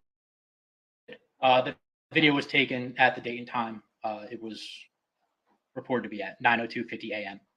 And there is no GPS location data associated with that video. What about the fifth task? Were you asked to perform the next one? I was. So the next task involved the Grubhub application to identify if there's any transactions on Grubhub during the afternoon of April 2nd of 2021 between the hours of 1 p.m. and 3 p.m. Could you tell me what, if anything, you did to look into that? Sure. task? So the first thing I did is I started digging into the Grubhub system, all the Grubhub files within the file system of the phone, trying to search if there's any databases that actually contain transactions. I could not locate any. I believe that would be indicative that the searches will be stored on Grubhub servers on a cloud, not on the device itself.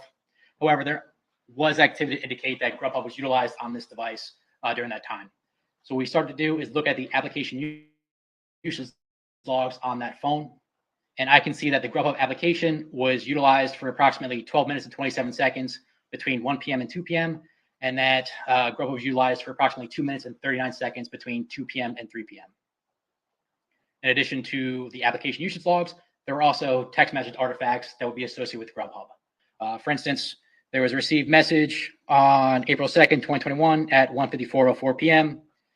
From the short SMS number, or short code SMS 303 states, McDonald's is preparing your order to be delivered between 2:20 p.m. and 2:30 p.m.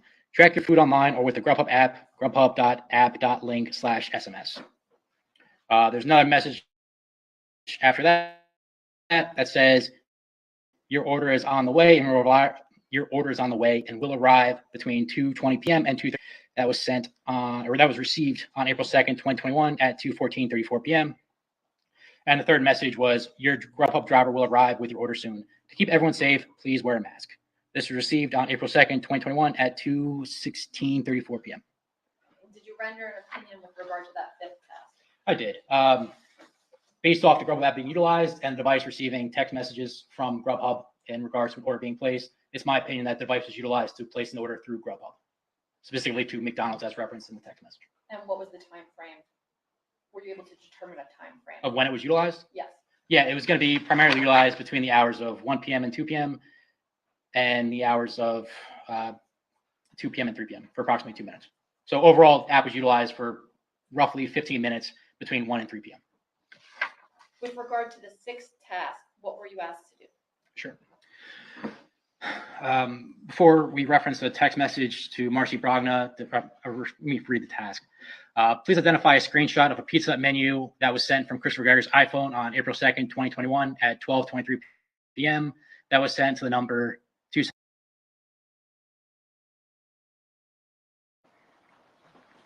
Did you do anything in that regard? I did. So in this case, I pulled up the text message to Marcy Brogna that depicted the Pizza Hut menu. I identified that the picture was identified as img_4862.png. The img_45, or img_ XXX is going to be associated with something saved natively to the device's gallery. The extension PNG is the proprietary form, or not proprietary, is the format that Apple uses when you save a screenshot on your phone. I went into the photos.sqlite database and identified the file name associated with img_4862 and identified that the screenshot was taken on April 2nd of 2021 at 12:23:08 p.m. I then cross-referenced that with the Z additional asset attributes table, identified the Z creator bundle ID was com.apple.springboard, which is associated with the device's home screen, or the screen on the device. What, if any, opinion did you render in regard to that task? There's still a couple additional things I did for that. In his web history, there was no web search for Pizza Hut on April 2nd. However, in this case, there was additional database in a Safari browser called the favicons.db. The favicon is going to be the little picture on your web browser associated with that website. For instance, if you go on google.com, you'll see that little G in the corner of your web browser tab. If you go to Facebook, you'll probably see the little F in the corner of your tab. That is what a favicon is. In this case, I referenced Pizza Hut within the favicons database and identified a timestamp that shows Pizza Hut was accessed on this phone on April 2nd, 2021 at 12:22:17 p.m. So based off this, it was indicative to me that the picture was taken on his device on April 2nd of 2021. At what time? 12:22:17 p.m. And what about the seventh and last task that you were asked to perform? Sure. The last task involved deleted search history that was identified within the Safari web browser. The initial terms that were identified as deleted were Neptune Not Emergency Police, Jersey Shore Medical Center, Lost Consciousness, Sleepy, and Nauseous. So what we wanted to do is go in and verify that these records were deleted and to identify when they were deleted. So in this case, I saw inside the physical analyzer software, if an entry is identified as or detected as it might be deleted, there'll be a little X in a column which represents deleted artifacts. So the first thing I did is opened up the actual database associated with the Safari web history and identified the date and times of these entries and identified that there were no entries locally in the Safari database. Before, when I talked about sequence gaps, I've reviewed the raw database and identified that there were sequence gaps present in his Safari database, which would have been consistent where these logs would have originated from, or that time they would have been originated at. So in this case, when you're using physical analyzer software, you can click the source file and it'll open up the raw database and show you where it found what it's talking about. So in this case, with the Neptune Non-Emergency Police, I opened up the database and found the raw search still saved in there. So while it's no longer logically available in the database tables, that spreadsheet I was talking about before, the raw text was still available in the database. And most important thing to do is when you have a deleted artifact is to verify and validate the times being reported are accurate.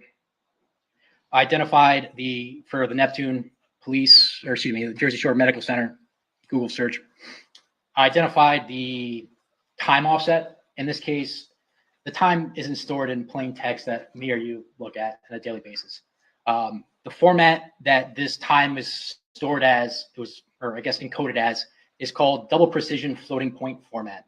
So it's a string of hexadecimal characters, which then corresponds with a text or a plain text value, or excuse me, let me rephrase that. It converts to a plain text value that we would see. In this case, a timestamp is going to be in Mac absolute time. This is the format that an Apple iPhone is going to save dates and times in. So it's not saving in dates and times like we look at date and times.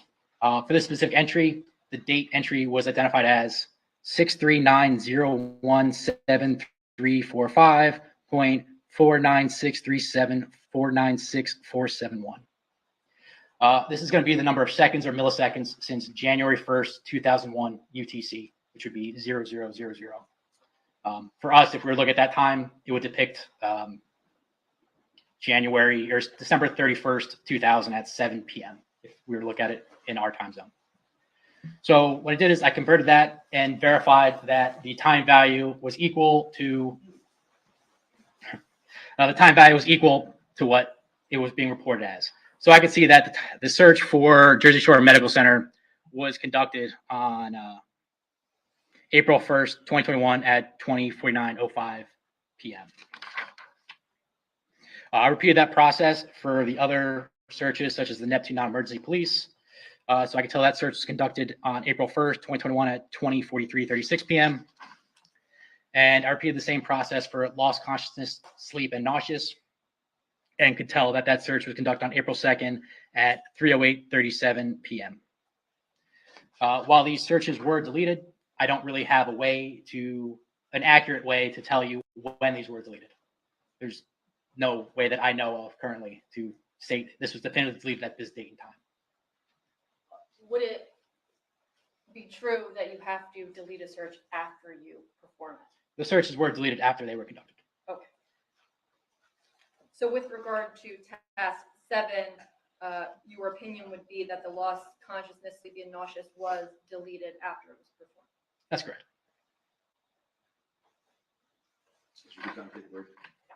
Your Honor, yes, we could take a break. Thank you. Unless you're about to be done. Correct. Fine, if you're not, you can come back out. Your Honor, I have no further questions for the witness. All right. Any objection to the break in? Not at all, Judge. All right. So, ladies and gentlemen, let's take our mid-afternoon break. Please don't discuss the case or form your opinions. All rise.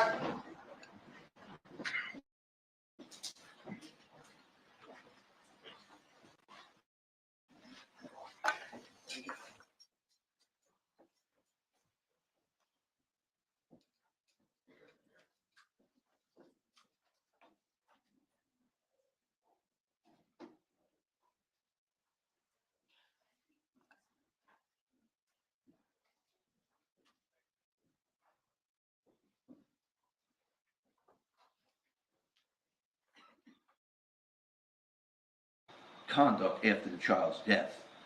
which would require limiting instructions. So I don't want to start. Understand, Judge. The communications and all these things happening between the parties are clearly relevant to what's happening. Ordering McDonald's is relevant to whether or not he's harming the child at that time or whether he's ordering the child food. But that's different than what he's doing the next day when he's allegedly going to another state and we're doing his internet searches. So I'd rather keep the instruction confined to after the incident in the indictment, because that's when the instruction is required.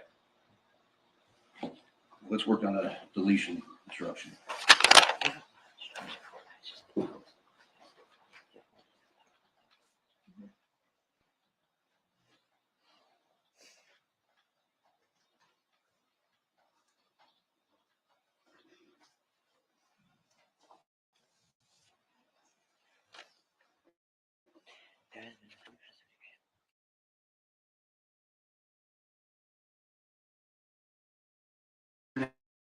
At search terms, and that this occurred after the date set forth in the indictment. The question of whether the defendant made these searches is another question of fact for your determination. If you find that the defendant, fearing an accusation or arrest will be made against him on the charge involving the indictment, made those internet searches, then you may consider saying in connection with all other evidence in this case as an indication or proof of consciousness of guilt. There has been some testimony in this case from which you may infer the defendant made certain internet searches from his phone. Although he is not required to do so, the defendant may provide an explanation as to his internet searches.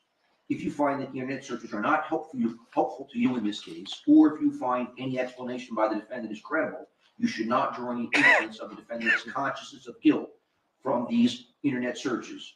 If, after consideration of all the evidence, you find the defendant, fearing that an accusation or arrest will be made against him on the charge involved in the indictment, made those internet searches, then you may consider saying in connection with all other evidence in this case as an indication or proof of consciousness of guilt. It is for you, as judges, of whether or not the evidence of the defendant making certain internet searches shows a consciousness of guilt, and the weight to be given to such evidence in light of all other evidence in the case. And there's a second instruction regarding deleted internet history and or deleted text messages. There has been some testimony in the case from which you may infer the defendant deleted text messages and or internet searches from his phone. The question of whether or not the defendant deleted anything from his phone is another question of fact for your determination. If you find the defendant, fearing an accusation or arrest will be made against him on a charge involving the indictment, deleted contents from his phone, then you may consider saying in connection with all other evidence in this case as an indication or proof of consciousness of guilt. There has been some testimony in the case from which you may infer the defendant deleted some items from his phone. Although he is not required to do so, the defendant may provide an explanation for the deletions. If you find that the fact that the deletions, if you find that the deletions are not helpful to you in this case, or if you find any explanation by the defendant is credible, you should not draw any inference from the defendant's consciousness of guilt from the defendant's deleted content. If, after consideration of all the evidence, you find the defendant, fearing that an accusation or arrest would be made against him on a charge involving the indictment, deleted items from his phone, then you may consider saying in connection with all other evidence in the case as an indication of proof of consciousness of guilt. It is for you as judges of the facts to decide whether or not evidence of the defendant's deleting items from his phone shows of consciousness of guilt and the weight to be given to such evidence in light of all other evidence in the case. And again, I would give those instructions to you as part of my final charge in the case as well. Thank you. Ms. Fonte, cross-examination. Thank you.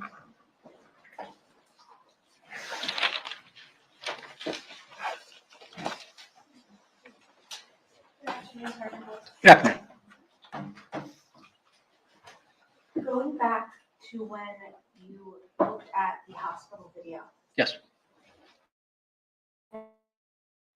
You didn't actually go and retrieve that video, correct? No, I gave them legal authorization. They gave us the video. The authorization. The security staff, we gave legal authorization to the security staff for them to provide us with the video. The security staff at the hospital. Yeah, and they sent it to their legal team so they could release the video to us. And this is Southern Ocean Medical Center, correct? It was. I'm sorry. What was your answer? Where, I said it was Southern Ocean Medical Center. where You we, answered at the same time. sorry. So I just wanted the Ocean Medical Center. That's correct. Thank you. When you first received hospital video back, you said the files were corrupted? One of the discs had the actual video on it. The other 8 discs only contained hyperlink files to the videos themselves. Since we don't have access to their network, we can't access those hyperlinks and we're not able to access the video. We contacted the security staff and then they gave us one DVD that contained all the footage on it. Now, at one point, you said there was a time offset of 3 hours for the exterior video. That's correct. Approximately 3 hours.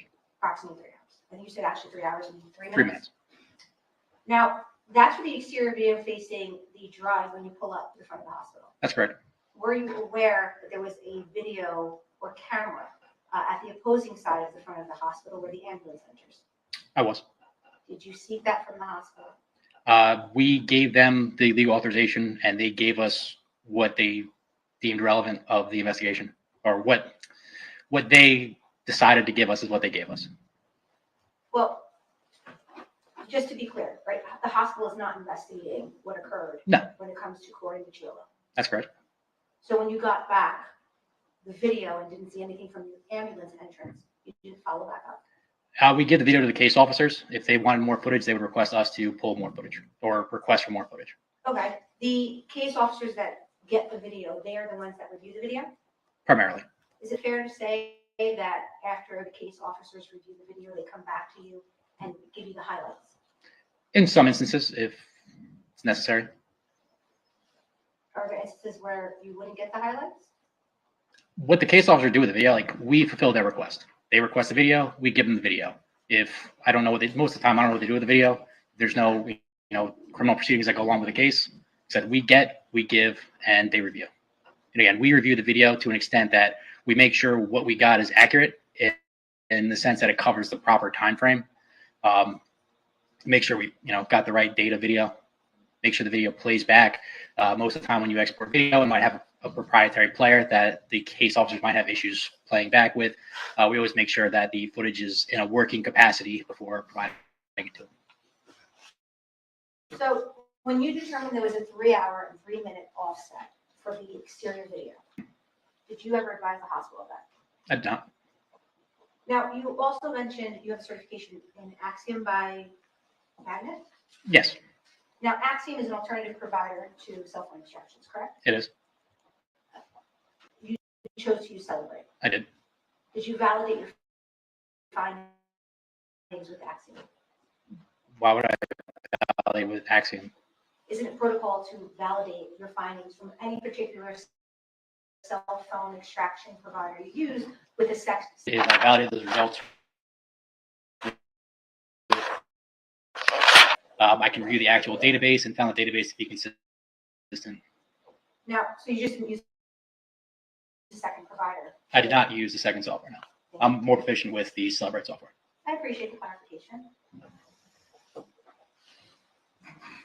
Prior to the cell phone extraction for, let's for example, take Mr. Gregor's iPhone 11. Sure. What date did you actually perform the extraction? The extraction, I believe, was conducted on April 8th. Of 2021. That's correct. Prior to April 8th of 2021, when was the last time you had updated Celebrate?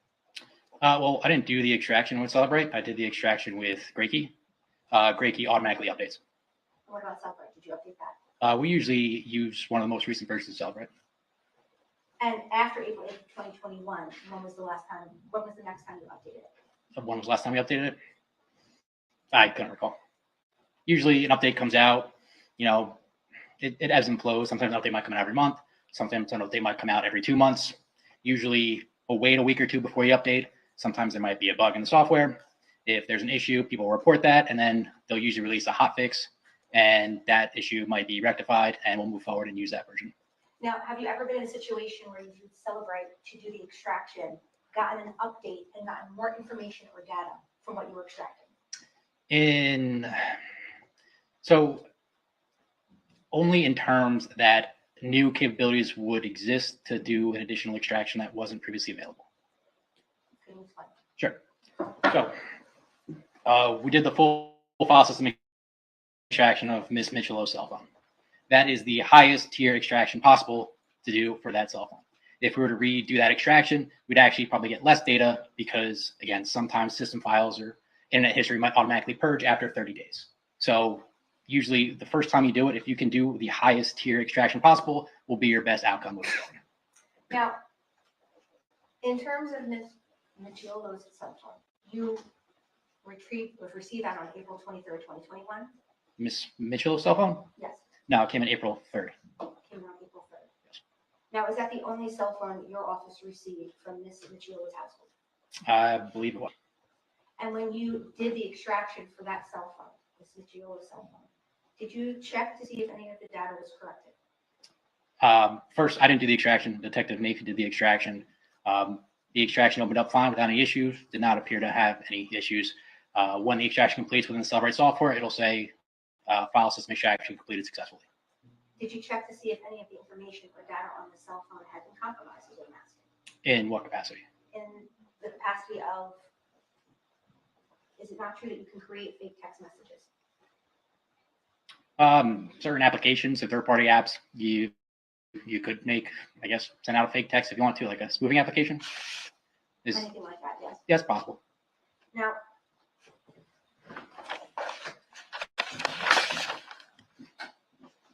you had mentioned you had come to the opinion that messages and search history had been deleted, correct? That's correct. Now, you're unable to say when those items were deleted. An exact time, yeah. I'm unable to say an exact date and time when those were deleted. And you're not able to say if it was done manually or automatically. It depends on when it was deleted. So again, if the system states messages are retained forever and they're missing, it would be indicative that it was deleted manually. If it goes back for 30 days and records in those 30 days are missing, again, it would be indicative that it was deleted manually. But here you can't say when. For this, I mean, I can give you an approximation, but the exact date time, no. Now, the prosecution had led you through a series of text messages marked as S-144, I believe, to S-159. Sure, And those series of text messages that you read out loud to the jury, correct? I did. When you read them out loud, is it fair to say that you were reading Mr. Gregor's text? I believe so. So I'm going to point you, for example, to one prosecution or state exhibit S10. Sure. Do you have a copy? I do not have a copy of it. Can I have permission to approach the witness? Yes, sir. Sorry, I'm showing you S10. Let me know when you're ready. Thank you.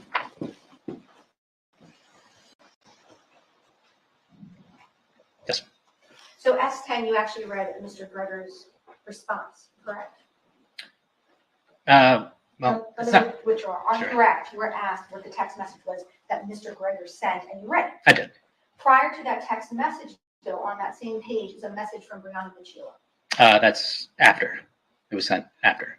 You said prior. But there's another message from Brianna, correct? There's a second message on here from Brianna. And it says. Or sorry, I'm looking at this like it's Chris's phone. Yes, it's from Brianna's phone. Brianna is on the right side. So I apologize. No, it's fine. I appreciate the clarification. Sure. So there's a message that starts from Brianna first. There it correct? is. That's correct. And that message says, where are you? It does. So to put Chris's message in context, the response is, I'm home, send Corey inside. No, let Corey walk inside the house. Yeah. Thank you. I appreciate the clarification. I'll just take that back, okay?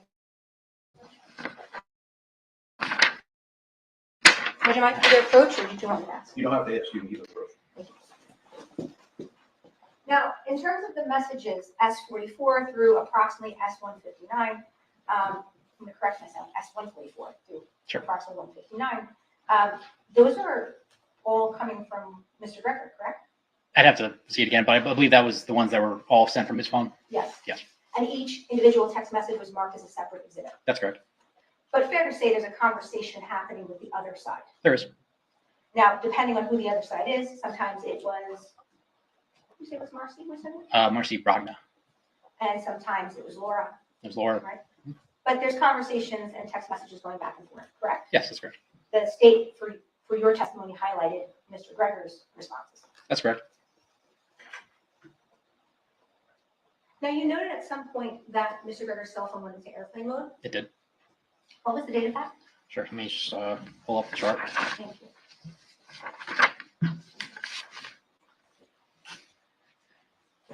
So the date was April 2nd, 2021. What time?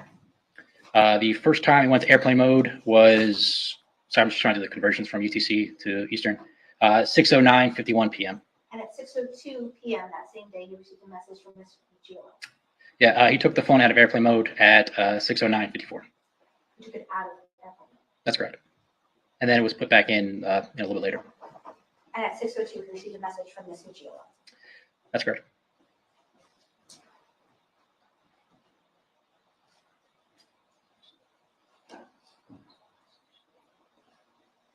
Now, during your direct testimony, the state went through the hospital videos. We did. And there was one video where you see Mr. Gregor walking down a hallway into a room. That's correct. And I believe that was marked at approximately 4:54 p.m. Sure. And I say approximately because I don't think there's a time all set for that. Yeah, just the exterior video. And there was a second video where he's leaving that room with the male escort. Yes. And that was about 5:12 p.m. Yes.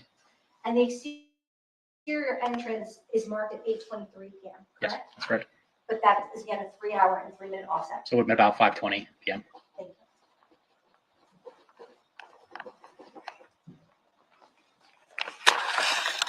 You also mentioned that during your direct, there was an unanswered call at 8, withdrawn. There was an incoming call from Mark from DCP on April 1st, 2021, Yes. and that lasted 3 minutes and 44 seconds, I'd have to look at the call log, but I believe that sounds right. approximately. Yes.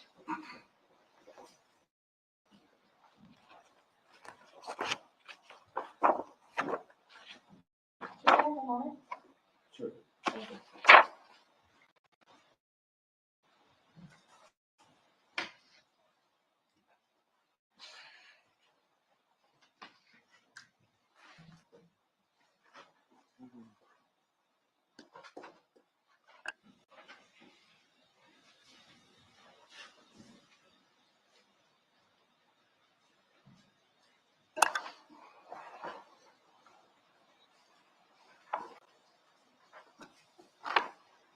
Now,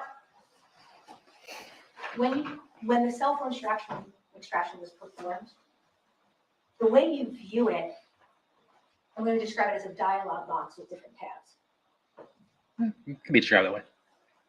And there's a section that says web history. There is. There's also a section that says applications usage log. There is. Now, is it fair to say, in your experience as an expert particularly, that I can access some applications through Safari? You can. So for Or what do you example, mean, like access the app through the web browser? correct.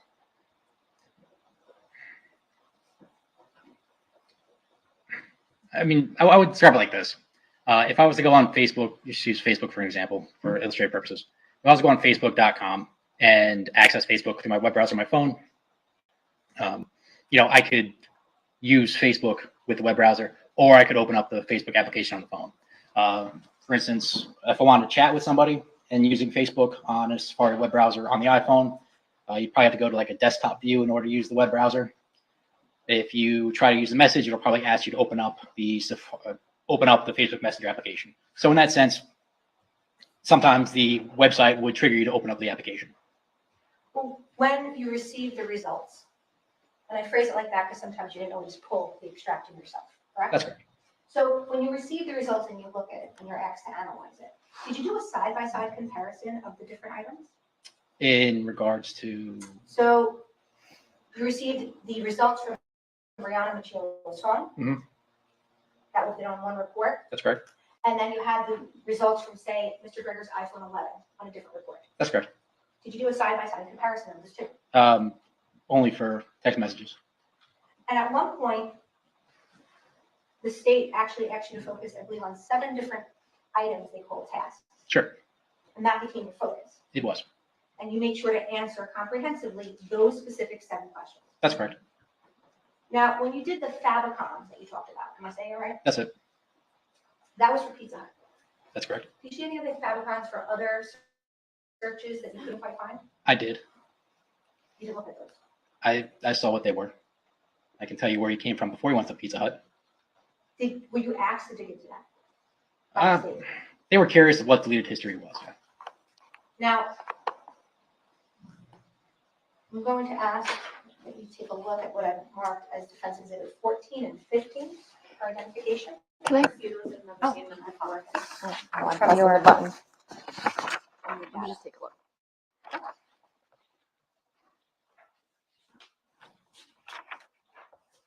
That's 10.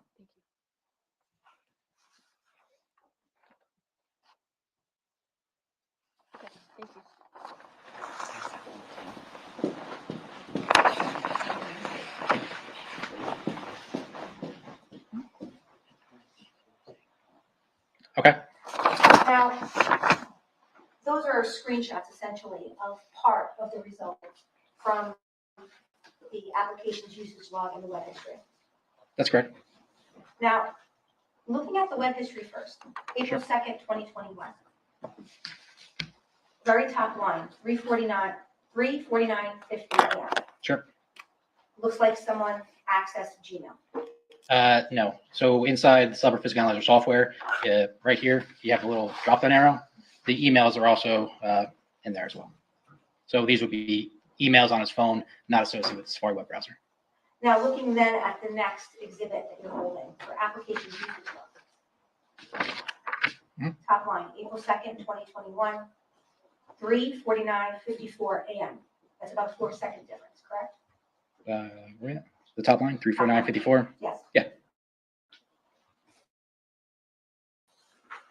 Going back to the last exhibit. The web history one? Yes. Thank you for bearing with me as we shuffle. That's right.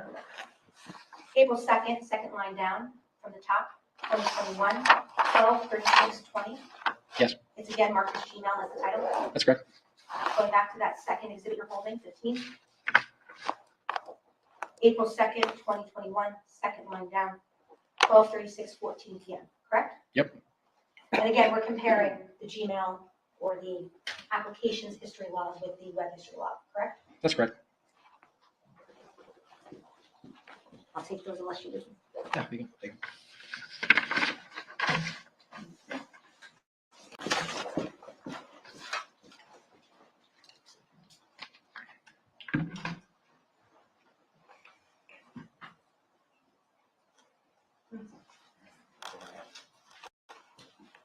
Now, in terms of the gym videos, Yes. and again, that's at the Atlantic Apartments, correct? Atlantic Heights. Atlantic Heights. You focus your time period for the gym videos from March 2021 to 21 to April 2nd, 2021. The initial pull request was that time frame. What was the focus after the initial pull request? Everything from the gym, as far back as the DVR went. And which videos were viewed? I couldn't tell you which ones the case officer reviewed. I assume they went through most of them. In terms of as far back, Sure. right, that statement you made, how much gym video did you get? So the video went back to January 30th. It's approximately, if you add both together, it's like 90,000 individual clips. And did you personally watch all 90,000? I don't know. Is it fair to say that there might have been some case officers that watched pieces of those 90,000? There were. And I presume, correct me if I'm wrong, they would come back to you and again highlight certain videos for your interest? Yeah, if there's any there. Now, you saw a gym video, was it March 20th, 2021? I did. Did you happen to miss a gym video from March 29th, 2021? I believe they might have mentioned it. I don't recall watching it. In the videos that you did watch of the gym, again, focusing on March 20th, 2021 through April 2nd, 2021, did you see other videos of Mr. Gregor and his son just working out in the gym? There were. Can I have a moment? Sure.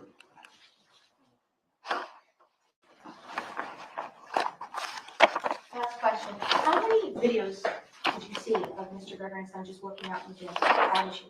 Without the issue? And I didn't see them, I spoke. Objection, what's the issue? I'm not sure what the objection is, to be honest.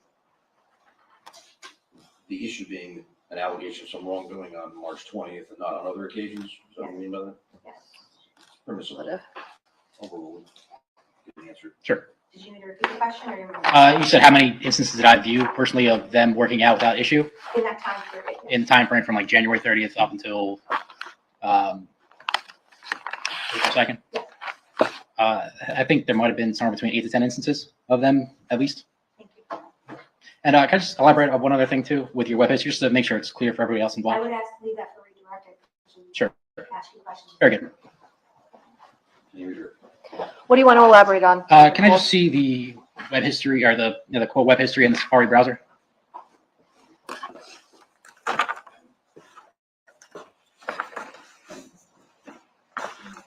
I'm not sure if this is what you're referring to, but It was the defense S122, exhibits. the two defense exhibits. Are you sure exhibits? D14 and 15. You, D14 and D15, you didn't create these, right? I did not. I just Did you saw ever see them these before sitting on the stand today? just today, just now. Okay, I'm approaching with D14 and D15. Could you take a look at them? Sure. And explain what you wanted to explain? Sure. So before we're comparing Safari usage to the Gmail history, web history, these listed date and times on here are the dates and times emails were received, not indicative of him utilizing the Safari web browser. That's pretty much it. With regard to the deleted text messages in the defendant's phone with Ms. Michelow, were you able to eliminate the idea of spoofing because the entries were actually missing from the defendant's phone when the text appeared in hers? So It's appropriate to redirect him back to a topic that was a board directed for us, so it's permissible.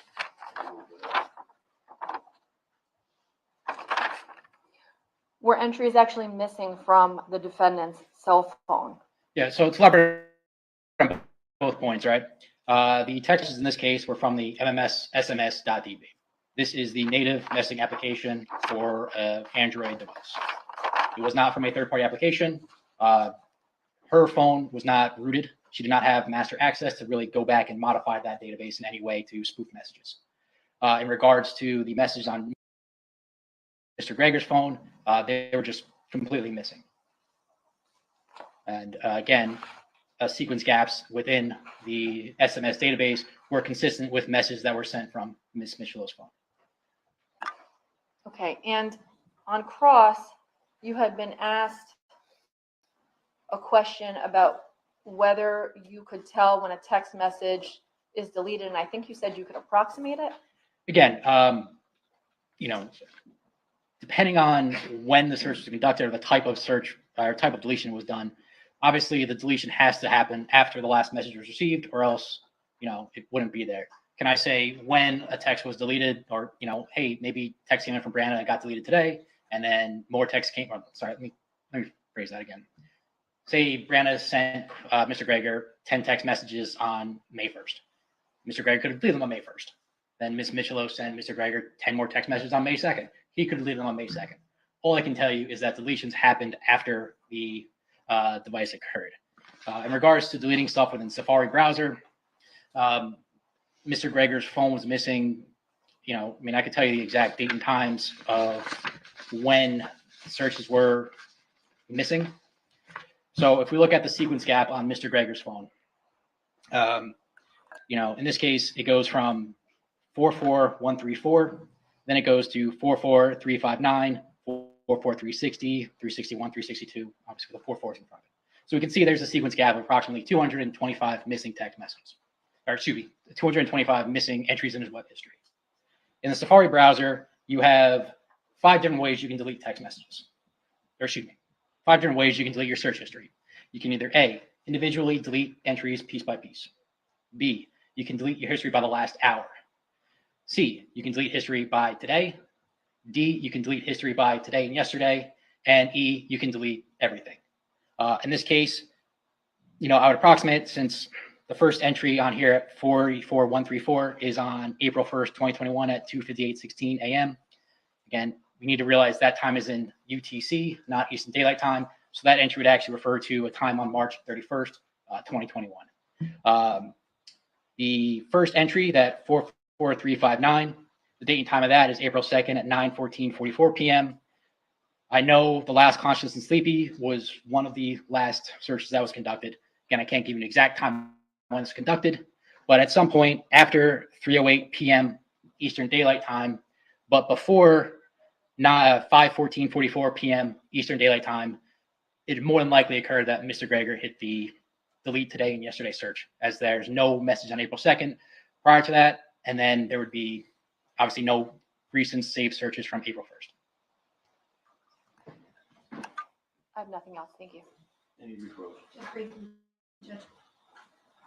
Referring to D14 and 16 for identification on Sure. pages that should be discussed. Yes. You didn't see those pages before today as they're prepared, correct? No, I mean, indirectly, like looking at the physical analysis software we took the screenshots from, like I've seen the screen of where these would have been pulled from before. I can see that came from these phone extractions. These two actual printouts, I have not seen before today. But you've seen that information in the extractions that you have, correct? I have. And in terms of deleting text messages, Yes. you mentioned briefly that redirect. Mhm. I could also just swipe left and delete the entire conversation in one motion, correct? You could. Or for the question. All right, Detective, thank you for coming in. Thank you very much, sir. I see counsel, sorry.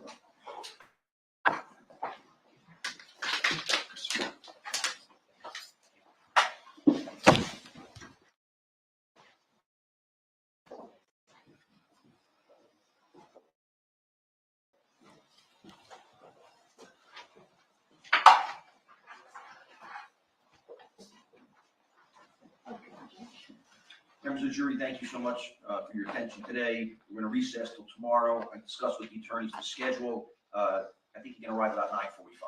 So a little bit later, take your time getting here, and then we'll get the jury assembly 9:45 or so. Hopefully we'll have you over here by 10. We'll start at 10 with our next state's witness. Again, don't discuss the case with anyone. Don't do any research. Don't look anything up. If it does come up to you and tries to discuss with you, don't tell your fellow jurors. Report it to me immediately. Continue to tell your immediate family and your employer that you're just on jury duty and don't have any further discussions about it. Anything from counsel before we have the jury retire for the day? No, Judge, thank you. Thanks so much, ladies and gentlemen. We'll see you tomorrow.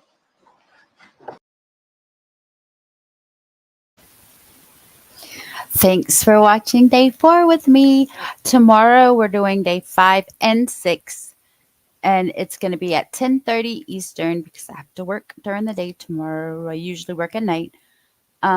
Please hit that thumbs up for me. I would really appreciate it. Also, I would really appreciate it if you would share this out because I don't think there's many people that stream in this trial. And I know a lot of people are upset at what he did. So share, please.